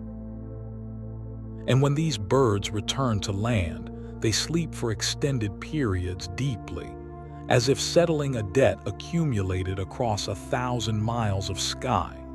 Now let us come down to land and consider the giraffe. Giraffes are among the shortest sleeping mammals on record. They average 2 to 4 hours of sleep per 24-hour period. And the way they take this sleep is, by our standards, deeply uncomfortable. To enter deep sleep, a giraffe must lie down. It curves its long neck back along its body, resting its head on its hindquarters. This position is both unusual and vulnerable. A giraffe lying down cannot rise quickly enough to escape a predator, so deep sleep sessions are kept extremely short, a few minutes at a time, repeated across the night. The rest of the time, giraffes may doze standing up, eyes half closed, technically resting but remaining capable of rapid response. Horses face a similar constraint. They have a locking mechanism in their legs that allows them to rest the muscles of their legs while standing. They can doze upright almost indefinitely, but REM sleep requires lying down. And lying down for a horse means accepting temporary vulnerability. So horse herds sleep in shifts. Some members lie down while others remain standing. The standing horses can wake and sound an alarm. The lying horses get their REM. Then they switch. This is not instinct in any simple sense. It is social coordination applied to a biological need. Exactly as primitive humans organized watches around the fire.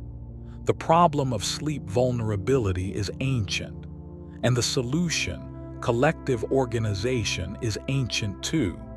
Now let us look at insects.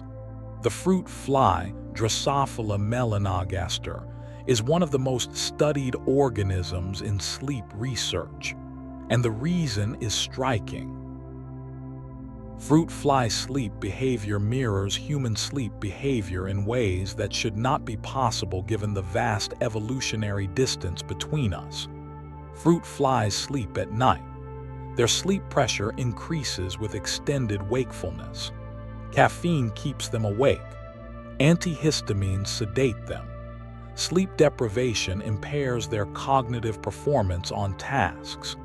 The same mechanisms operating in a creature whose brain contains roughly 100,000 neurons, compared to the 100 billion in yours. This tells us something profound. The molecular machinery of sleep, the adenosine accumulation, the circadian regulation, the need for consolidated rest, did not evolve separately in insects and mammals. It was inherited from a common ancestor that lived hundreds of millions of years ago. Sleep is not something complex brains invented. Sleep is something all brains share. Because something before brains, something in the chemistry of life itself, already needed it. As we look at this diversity, a picture begins to emerge. Sleep is not a single behavior. It is a family of solutions to a universal problem. Every species that has ever been studied in sufficient detail shows some form of sleep or sleep-like state. The particular form it takes, the duration, the structure, the degree of brain involvement varies enormously. But the need itself is invariant. No species has been found that simply does not need rest. Some need very little. Some have found extraordinary ways to minimize its risks, but none have eliminated it. And this universality, this absolute conservation of the sleep imperative across every branch of the tree of life, is the strongest possible evidence that sleep is not a quirk of complex neurology. Sleep is a fundamental property of living systems. In the next part, we go to the edges of this picture, to the creatures that barely sleep at all, to the question of whether anything truly never sleeps, and to what all of this tells us about our own sleep and what we are risking when we treat it as optional. Because after seeing what evolution has done to preserve sleep in creatures far more constrained than we are, the idea of choosing to sleep less becomes harder to justify. Much harder. The blue whale is the largest animal ever known to have existed on Earth. It can reach 30 meters in length and weigh as much as 200 tons. And we do not fully know how it sleeps. For a long time, the sleep behavior of large whales was almost completely unobserved. The ocean is simply too vast, and these animals spend too much of their lives in water too deep for sustained observation. But with the development of animal-borne sensors and long-duration tagging technology, researchers have begun gathering data that was previously inaccessible. What they have found is a behavior called logging. Whales, including sperm whales, have been documented floating motionless near the surface, in a vertical or near vertical position, for periods of between 10 minutes and 2 hours, drifting, barely responsive. During these episodes, brain activity is believed to shift into a sleep-like state. The blue whale is thought to sleep approximately 2 hours per day, the largest creature on Earth, among the shortest sleepers in the mammalian world. Now let us travel to the opposite extreme, the koala. Koalas sleep between 20 and 22 hours per day. They spend roughly 80% of their lives unconscious. The reason is nutritional and metabolic. Eucalyptus leaves, the koala's primary food source, are extraordinarily low in nutritional value. They are also difficult to digest and contain compounds that in many species would be actively toxic. The koala has evolved a highly specialized liver that neutralizes these compounds. But this detoxification process, combined with the poor caloric return of the food, means the koala must minimize energy expenditure to an extreme degree. Sleep is the most effective energy conservation tool available. The koala is the energy conservation theory of sleep made flesh. The sloth presents a similar picture. Wild sloths sleep roughly 15 to 18 hours per day. But here is a detail worth noting. Studies comparing wild sloths with sloths in captivity found that captive sloths sleep significantly more, up to 20 hours. The difference is environment. In the wild, even a sloth that sleeps most of the day must remain alert to threats. Complete surrender requires a degree of safety that the wild cannot always provide. When safety is guaranteed, sleep expands to fill the available space. This relationship between perceived safety and sleep depth is not unique to sloths. It appears across species, including humans. Now the most radical question: is there any animal that truly never sleeps? For a long time, certain sharks were believed to be candidates. Some species must keep moving to ventilate their gills. If they stop, they suffocate. Sleep, as we commonly imagine it, seemed impossible for them. But research has revealed that even these sharks have periods of dramatically reduced activity. They find currents that do the ventilation work for them. Their responsiveness diminishes. Their behavior shifts in ways that parallel what sleep does in other animals. Then in 2023, researchers studying Cassiopeia jellyfish published a finding that genuinely shook the field. Cassiopeia are unusual jellyfish that rest on the seafloor and pulse rhythmically. Researchers noticed that at night these animals pulsed less frequently, moved less, and were significantly slower to respond to stimuli. When the researchers disturbed the jellyfish during these periods, the animals showed compensatory behavior afterward, resting more as if recovering from the disruption. Sleep debt in a jellyfish, a creature with no brain, no central nervous system, only a diffuse nerve net spread through its body, and yet something sleep-like was happening. This discovery does not simply add another animal to the list of sleepers. It shifts the entire question.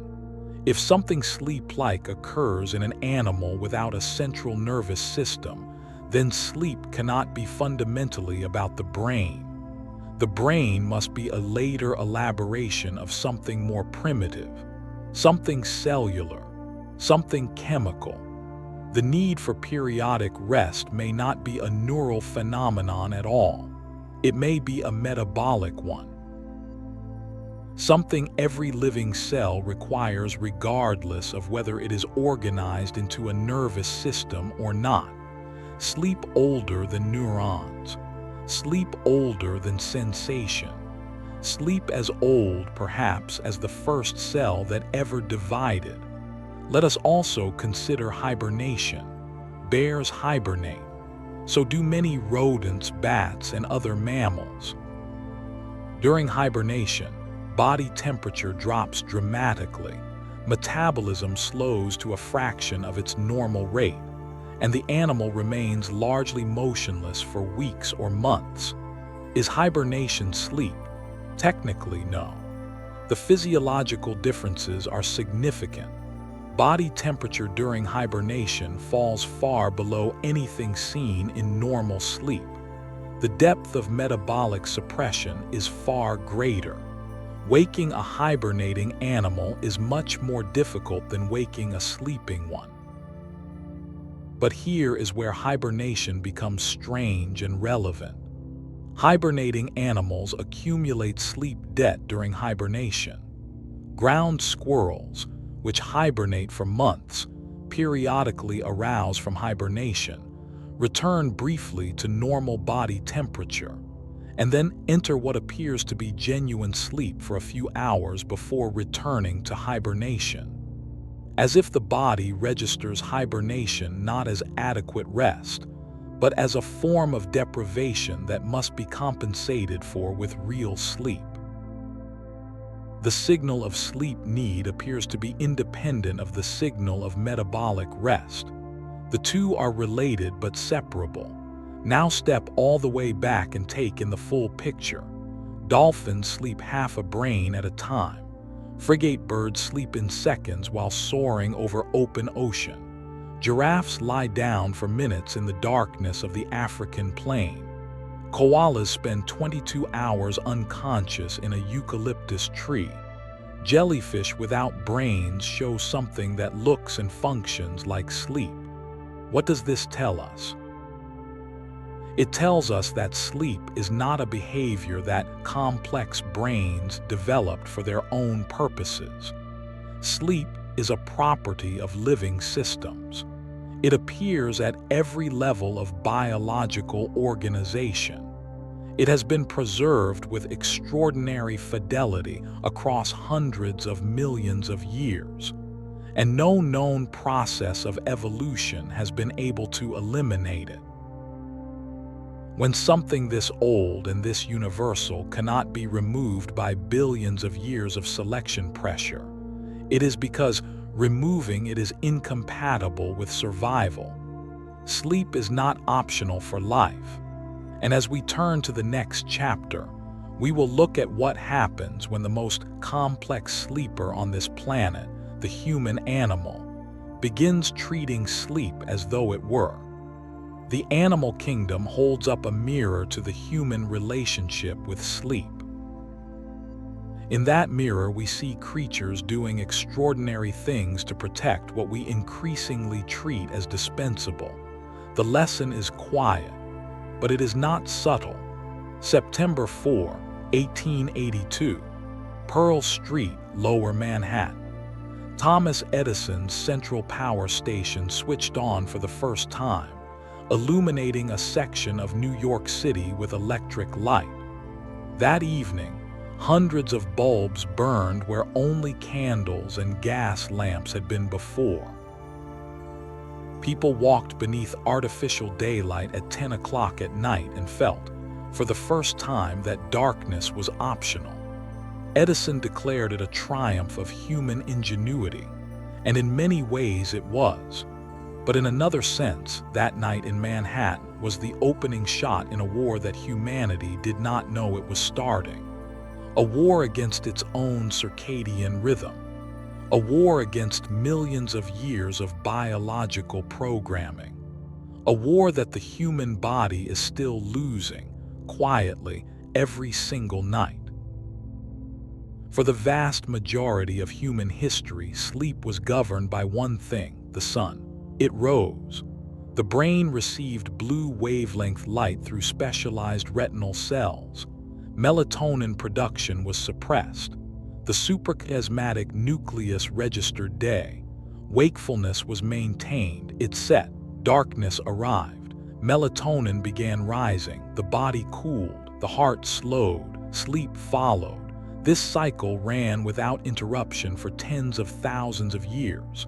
Fire existed, but firelight is spectrally warm.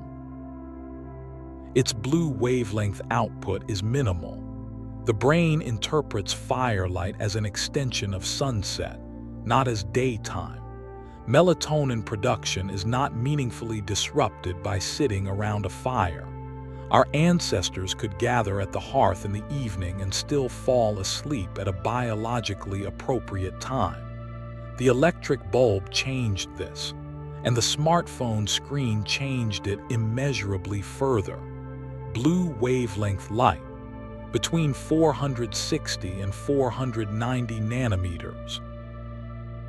Precisely the range to which the melanopsin-containing retinal ganglion cells are most sensitive.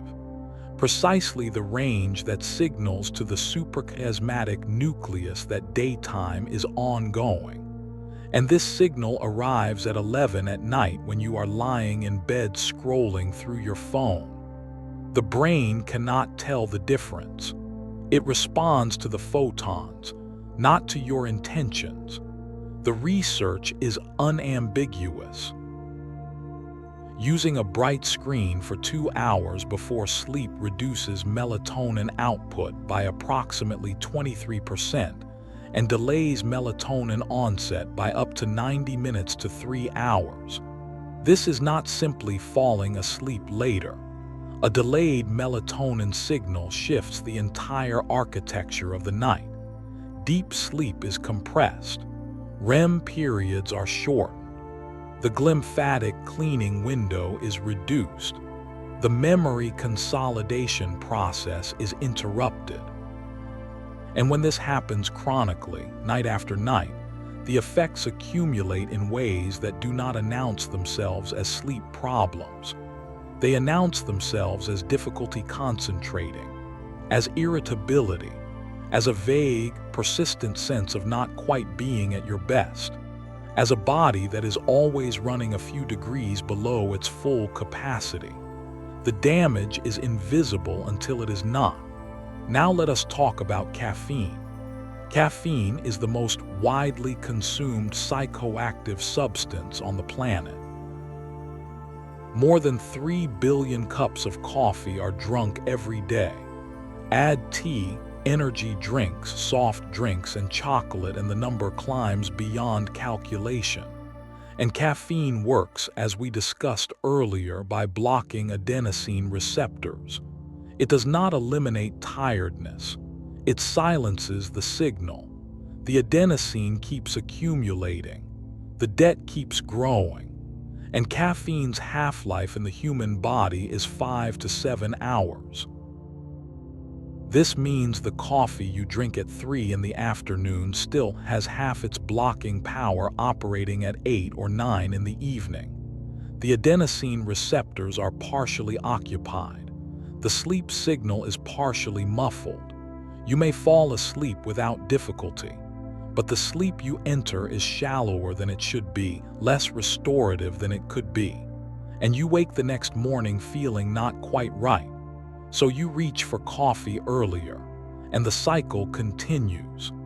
Caffeine has another effect that is less commonly discussed.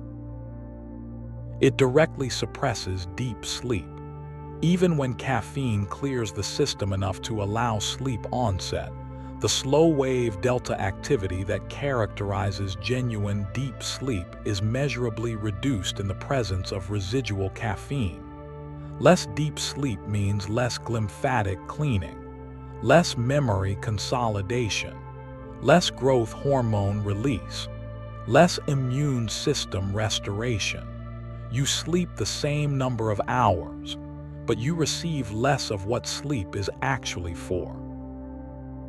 And because the cognitive impairment from reduced sleep quality is partly invisible to the person experiencing it, most people drinking afternoon coffee do not connect the mild fogginess of the following morning to the cup they had at 3. The mechanism is real. The connection is simply not visible without data. Alcohol deserves its own moment here. The belief that alcohol helps sleep is one of the most persistent and damaging misconceptions in sleep culture. Alcohol facilitates sleep onset. This part is true. The sedative effect is real. Falling asleep after drinking is typically faster and feels easier. But alcohol destroys sleep quality. It powerfully suppresses REM sleep during the first half of the night. The sleep that follows alcohol consumption is structurally abnormal. REM periods are drastically reduced or absent in the early cycles when they would otherwise be beginning. And as the liver metabolizes the alcohol across the second half of the night, a rebound effect occurs. The suppressed REM attempts to reassert itself. Sleep becomes fragmented. Waking becomes more frequent. The second half of the night is lighter and more disturbed than it would be without alcohol. The result is a night that feels like sleep but functions as deprivation. You were unconscious, but the work was not done. The emotional processing that REM provides did not happen. The memory consolidation was disrupted. The creative cross-referencing was absent. The overnight reset was incomplete, and you wake feeling as if you were never truly asleep. Because, in the ways that matter most, you were not. Now let us look at the larger economic and social picture. Because sleep deprivation is not only a personal health issue, it is a civilizational one. A 2016 study by the Rand Corporation quantified the economic cost of sleep insufficiency in several major economies. In the United States, the annual economic cost attributable to sleep deprivation was estimated at $411 billion. More than 1.2 million working days lost every year to absenteeism and reduced productivity. In Japan, the figure was $138 billion. In Germany, $60 billion. In the United Kingdom, nearly $50 billion. These numbers measure only lost productivity and absenteeism. They do not include the costs of sleep-related traffic accidents, medical errors, industrial accidents, increased healthcare utilization, or the long-term economic burden of the chronic diseases that insufficient sleep accelerates. The true cost is almost certainly several times larger. The health costs extend across almost every system in the body. Chronic sleep insufficiency, defined in most research as consistently sleeping fewer than 6 hours per night, is independently associated with significantly elevated risk of type 2 diabetes. Sleep regulates insulin sensitivity, disrupts sleep and glucose metabolism, is impaired even in otherwise healthy individuals. Cardiovascular disease risk rises substantially. People who regularly sleep fewer than 6 hours have measurably higher rates of heart attack and stroke. Obesity risk increases. Sleep regulates the hormones ghrelin and leptin, which govern hunger and satiety. Sleep-deprived individuals produce more ghrelin, the appetite-stimulating hormone, and less leptin, the satiety signal. The result is increased hunger, particularly for calorie-dense foods, and reduced ability to recognize when enough has been eaten. Immune function deteriorates. Even a single night of significantly reduced sleep can lower natural killer cell activity by up to 70%. These are the cells responsible for identifying and destroying cancerous cells and virus-infected cells before they can establish a foothold, and the cancer connection. This is among the most sobering findings in the field. Disrupted sleep has been associated with increased risk of several cancer types. The mechanism is not fully established, but immunosuppression and impaired cellular repair during sleep deprivation are plausible contributing pathways.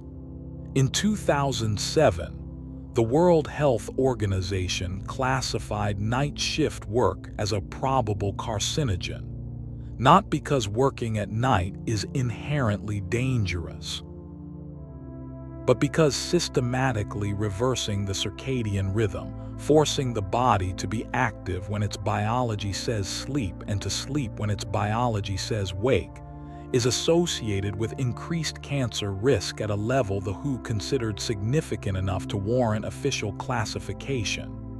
Millions of people do this work: nurses, factory workers, security personnel, long-haul drivers, emergency responders, police, firefighters. Their contribution is essential.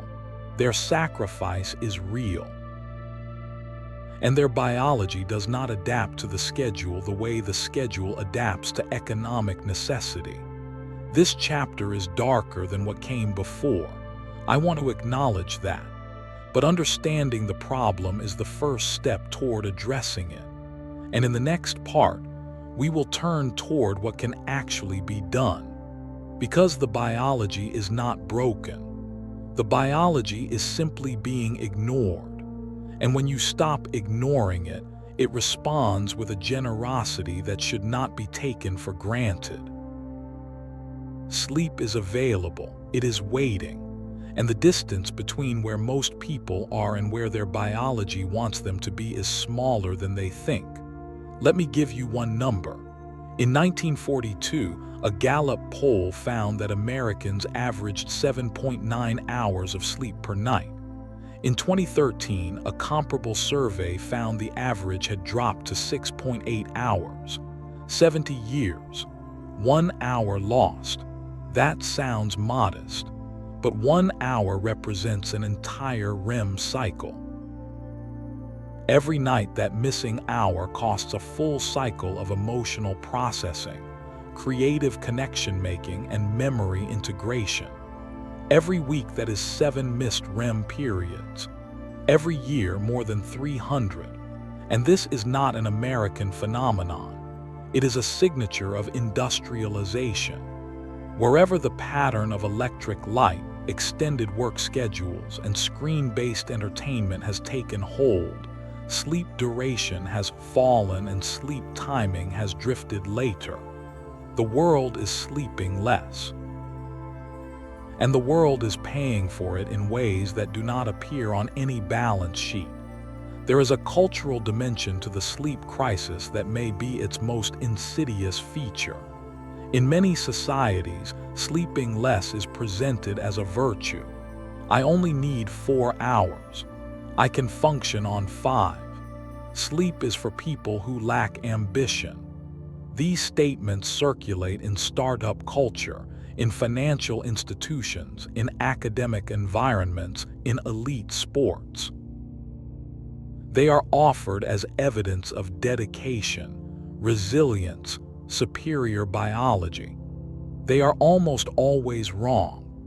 Research on genuine short sleepers, people whose biology actually functions optimally on 6 hours or less, suggests they represent approximately 1 to 3% of the population. A mutation in the DEC2 gene has been identified in some of these individuals. For the remaining 97 to 99%, the person claiming to function perfectly on 5 hours is not a short sleeper. They are simply someone whose brain has lost the ability to accurately assess its own impairment. They feel fine. The tests say otherwise. And the cultural celebration of this particular form of self-harm makes it harder to address, because the harm does not announce itself. It disguises itself as productivity. Japan has a word that captures the endpoint of this culture: karoshi. Death from overwork. Every year in Japan, hundreds of deaths are officially attributed to karoshi, heart attacks, strokes, caused by sustained extreme overwork in combination with chronic sleep deprivation. The Japanese government has acknowledged this as a social problem and introduced legislation to address it. But karoshi is not a Japanese phenomenon in any fundamental sense. Japanese culture named it and made it visible. The underlying biology operates in every country where extreme work hours and sleep sacrifice are normalized. It simply goes by other names in other places, or no name at all.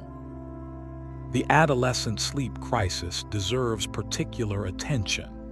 During puberty, the circadian rhythm undergoes a biological shift.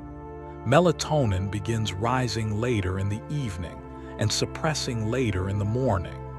This is not laziness or poor discipline. It is a well-documented, hormonally driven delay in the circadian phase that affects virtually all adolescents. Teenagers are biologically programmed to fall asleep later and wake later than younger children or adults. Yet school start times in most countries remain fixed in the early morning hours. The result is systematic, institutionally enforced sleep deprivation for an entire developmental cohort.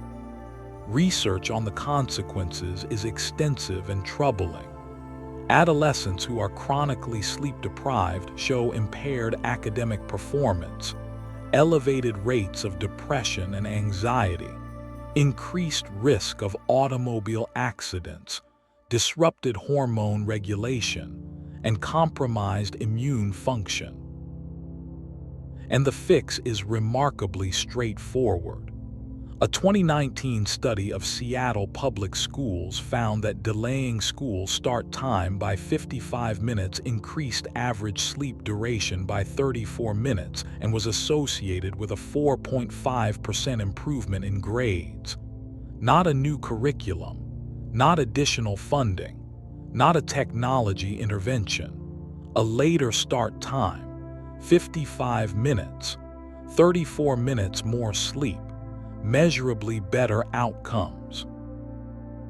Sleep and mental health form one of the most important and least appreciated connections in all of medicine. For decades, the relationship was framed as unidirectional. Depression causes sleep problems. Anxiety causes insomnia. Treat the mental health condition and the sleep will improve. The evidence now points strongly in both directions. Sleep disruption is an independent risk factor for depression and anxiety.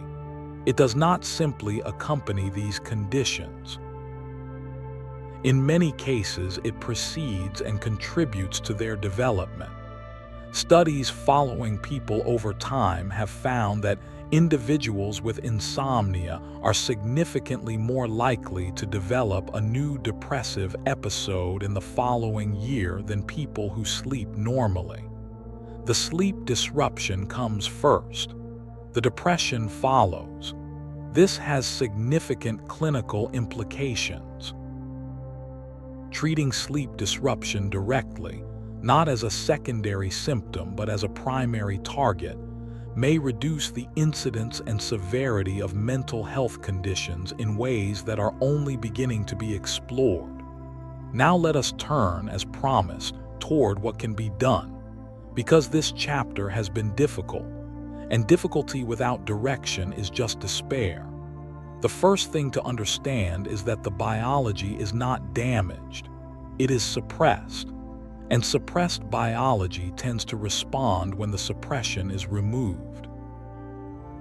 Research on sleep recovery shows that many of the cognitive and physiological impairments caused by sleep insufficiency begin reversing within days to weeks of adequate sleep restoration. The brain is resilient. It wants to repair. It is waiting for permission. The second thing is that the principles of good sleep are simple. Not easy, necessarily, in a world structured against them, but simple: consistency. The circadian rhythm responds to regularity more than to any other single variable. Going to bed and rising at the same time every day, including weekends, is the most powerful behavioral intervention available for sleep quality. Darkness. The bedroom should be as dark as possible. Even small amounts of light during sleep have been shown to fragment sleep architecture. Blackout curtains or a quality sleep mask can meaningfully improve deep sleep duration. Temperature. The body must cool to initiate and maintain deep sleep. A room temperature between 65 and 68 degrees Fahrenheit or 18 to 20 degrees Celsius supports this cooling. A bedroom that is too warm consistently impairs sleep quality. Light in the morning. Bright light exposure within an hour of waking is one of the most effective ways to anchor the circadian rhythm. It sets the clock. It makes the evening onset of melatonin more predictable. It makes falling asleep at the right time easier. These are not supplements. They are not technologies. They are the conditions under which 1 billion years of biological programming was written. Provide them, and the system tends to return to what it was designed to do. Social jet lag deserves a mention before we close this chapter. Social jet lag is the term for the discrepancy between your weekday sleep timing and your weekend sleep timing. Sleeping at 11 and waking at 6 on weekdays. Sleeping at 1 and waking at 9 on weekends. A 2-hour shift, twice per week, in both directions. This regular desynchronization of the circadian rhythm is associated with increased obesity risk, metabolic disruption, and cardiovascular strain. Even when total sleep time is adequate, the body does not adjust to a rhythm that changes every 5 days. It falls into a permanent state of partial misalignment. The closer weekday and weekend sleep timing can be brought together, the more consistently the circadian system can anchor itself.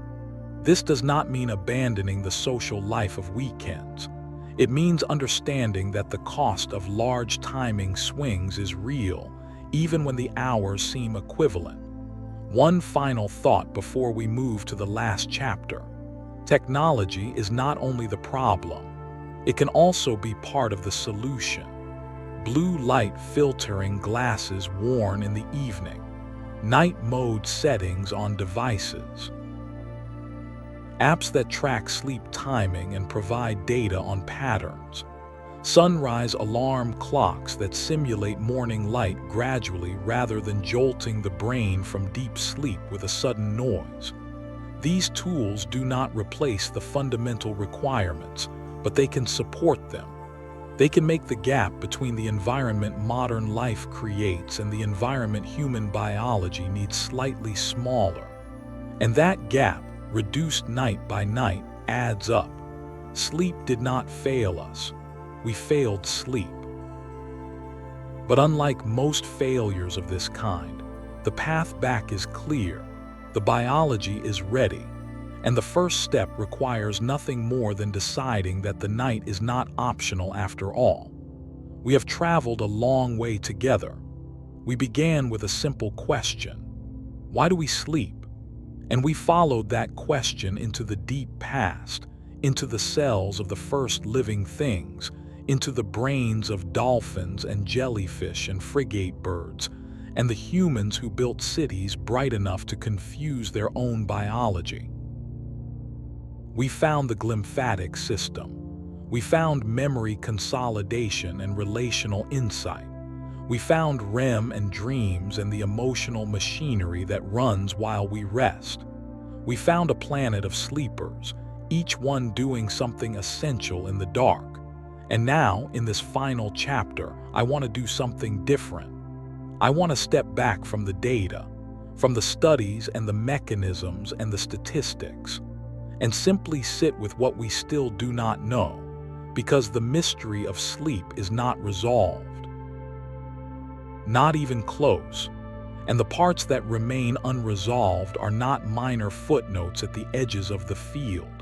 They are at the center of it. We do not fully understand consciousness. This is the bedrock fact beneath everything else in sleep science. We do not know what consciousness is. We do not know why it exists at all. We do not know why the physical processes of the brain produce subjective experience, that felt quality of being somewhere, noticing something, being you.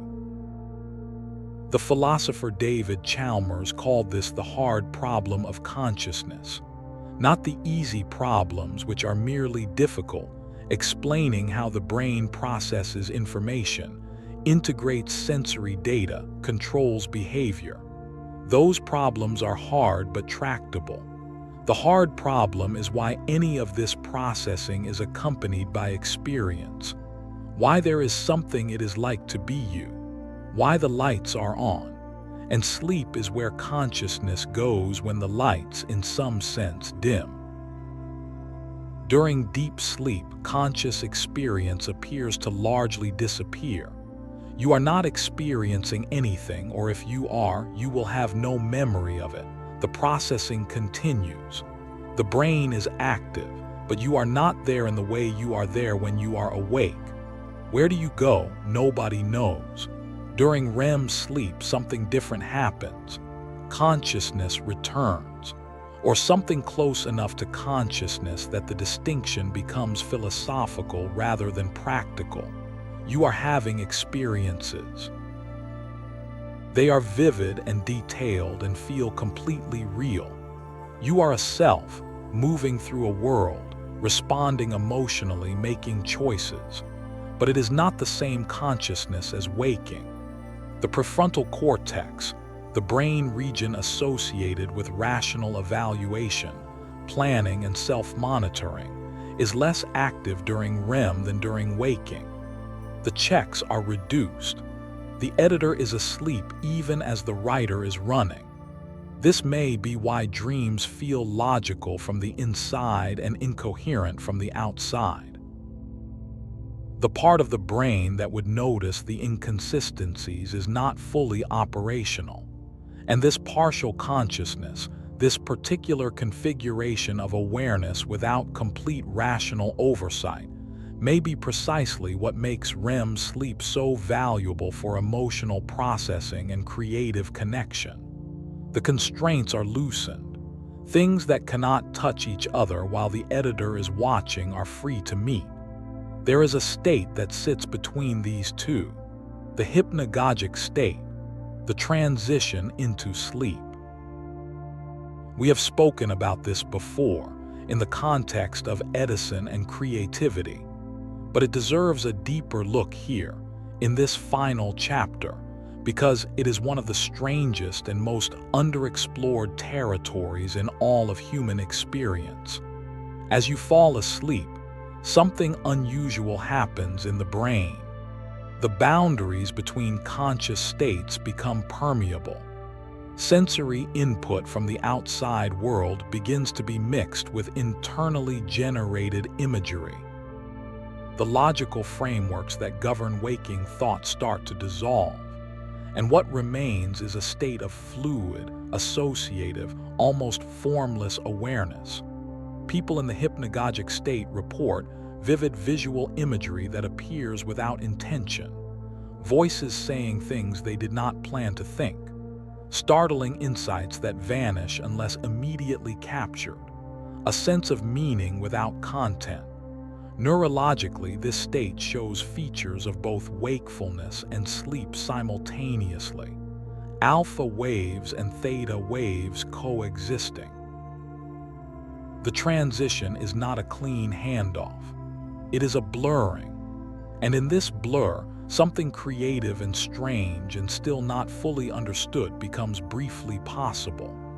Artists, scientists, and writers who have deliberately cultivated this threshold, Edison with his chair, Dali with his key, countless others without famous names, report that the hypnagogic state is a source of insight, imagery, and creative material that cannot be reliably accessed through ordinary waking thought.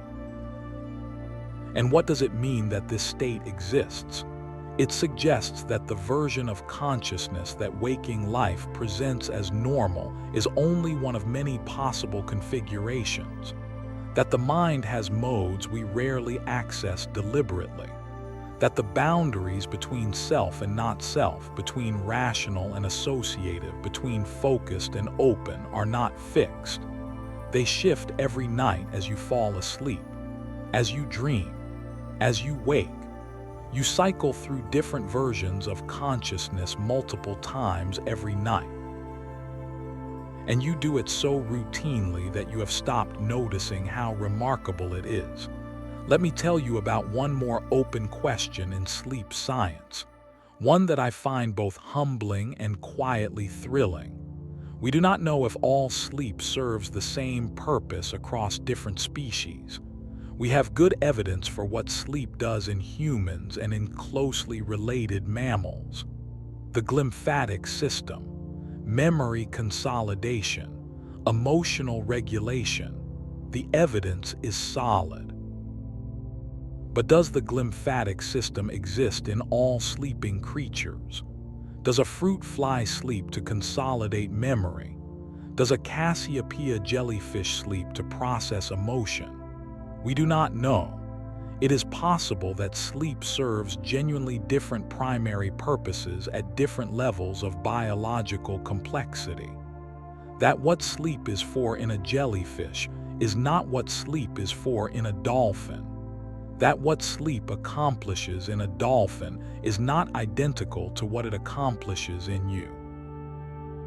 Sleep may be a word we are using to describe a family of related but distinct phenomena that happen to share the feature of reduced responsiveness. Or it may be that beneath all the variation, there is one thing, one fundamental requirement of living systems, that all sleep across all species is ultimately serving. We do not know which of these is true, and that not knowing is an invitation. The history of sleep research is full of moments when the field thought it was nearly complete and then discovered it had barely begun. In the 1950s, when REM sleep was discovered, some researchers thought the mystery was essentially solved. Dreams were REM, sleep was a cycle, the architecture was mapped. Then came memory consolidation research, showing that sleep was doing something far more sophisticated with learning than anyone had suspected. Then came the glymphatic system, discovered just over a decade ago, revealing a biological cleaning process that had gone unnoticed for the entire history of neuroscience. What will the equivalent discovery be in the next decade? What is operating every night in every sleeping brain that we do not yet have the tools to see? The honest answer is that we cannot know. And that is, if you are willing to hold it this way, one of the most exciting sentences in science. In the next and final part of this journey, we will bring everything together, not to resolve the mystery. It cannot be resolved, but to understand why the mystery itself is valuable, why the not knowing is not a problem to be fixed but a feature to be honored, and why every night when you close your eyes and surrender to something you do not fully understand, you are doing something ancient and necessary and, in the deepest sense, beautiful. Sleep is not a solved problem. Sleep is a living question. And you are every night the place where that question is being asked. I want to tell you something about the night you just left behind. While you slept, your brain did not rest. It worked, with a focus and a thoroughness that your waking mind cannot match and may never fully understand. It opened the channels and let the fluid through. It swept the corridors clean. It moved the days learning from temporary storage into permanent architecture. It rehearsed the things you practiced. It processed the things that hurt. It built connections between ideas that had never been adjacent before. And it did all of this without your knowledge, without your participation, without even your awareness that anything was happening. You were simply absent, somewhere else, or nowhere at all, and when you returned this morning, the work was done. There is a word I have been waiting to use until this moment: surrender. Every night when you sleep, you surrender, not in defeat, not in weakness.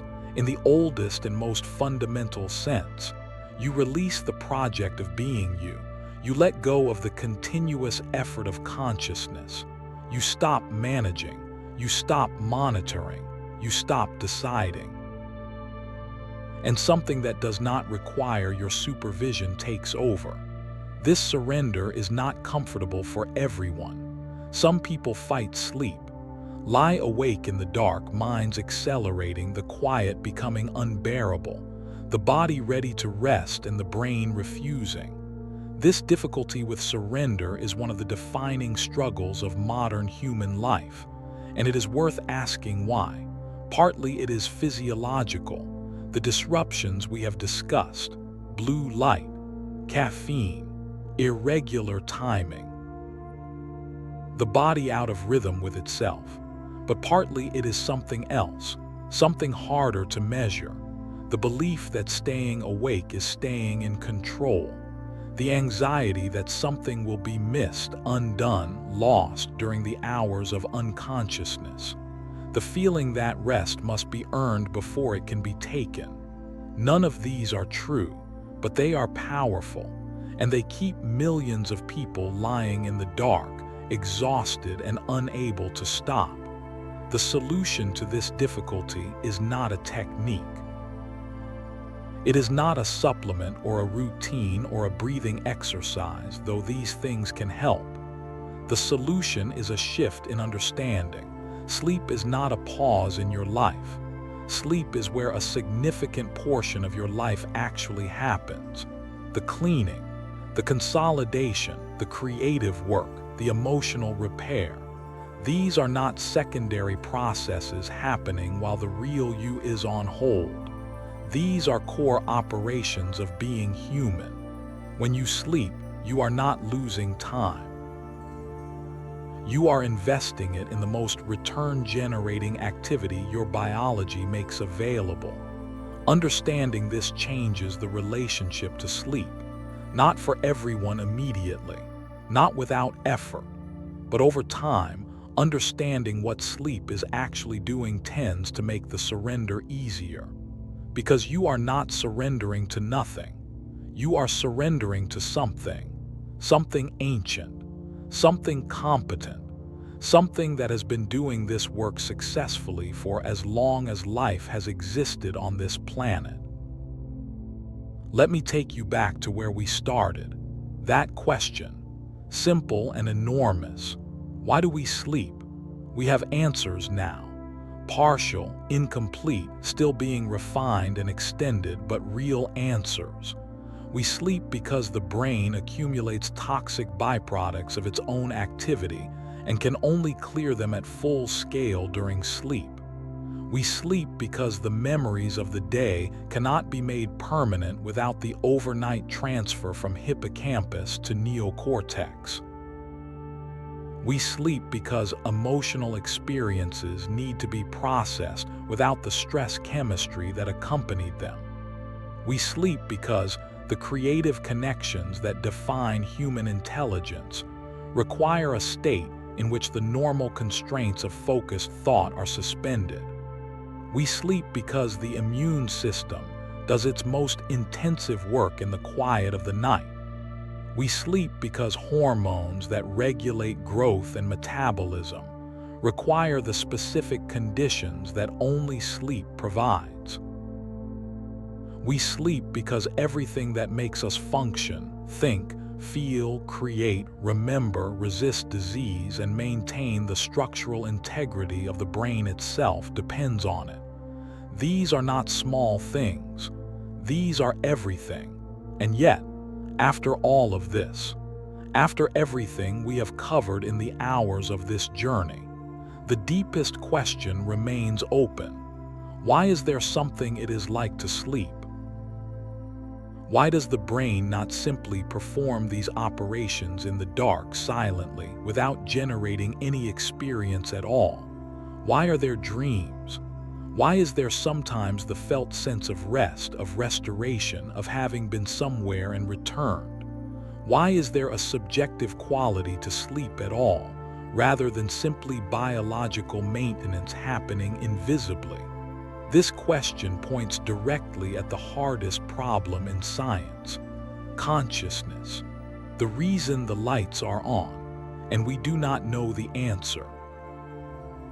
I find this not knowing beautiful, not because ignorance is desirable, but because the question that sleep leaves open is the most fundamental question there is. Why does experience exist? Why is there something rather than nothing?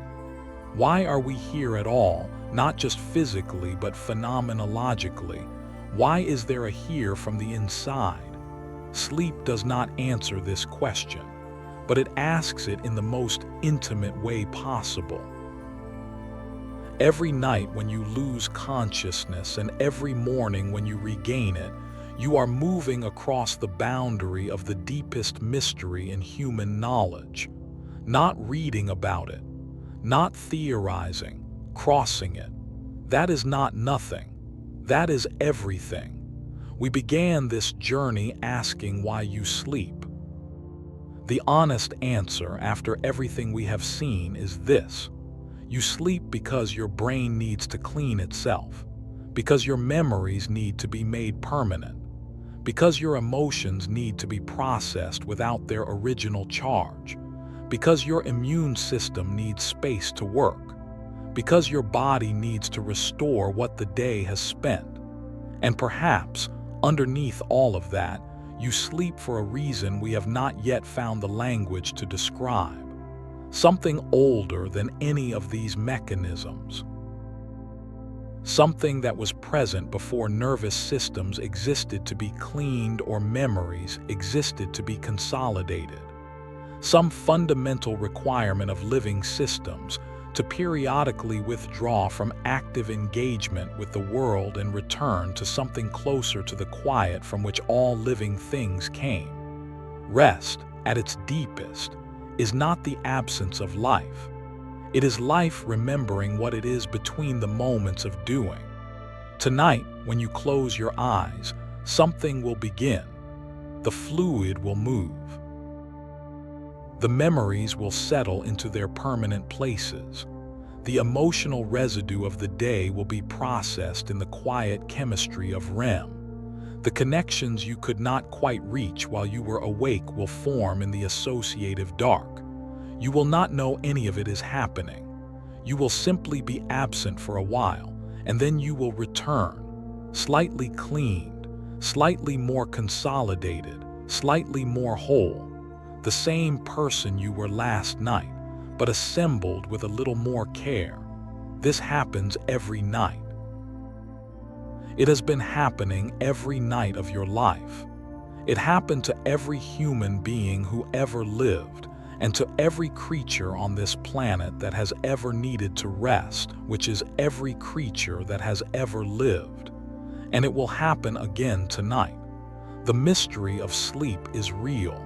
It is deep. It may never be fully resolved, but you do not need to resolve it to receive it. You only need to lie down in the dark, let go of the day, and trust the ancient, competent, still surprising intelligence that runs while you are away. It knows what it is doing. It has always known. You have been sleeping for 4 billion years. You are very good at it. Sleep is the original act of trust, before language, before thought. Before any creature knew what rest was or why it needed it, something in the chemistry of life leaned toward stillness, periodically, inevitably, and found there what it could not find anywhere else. That trust is still available, every night, in the dark, waiting for you to take it.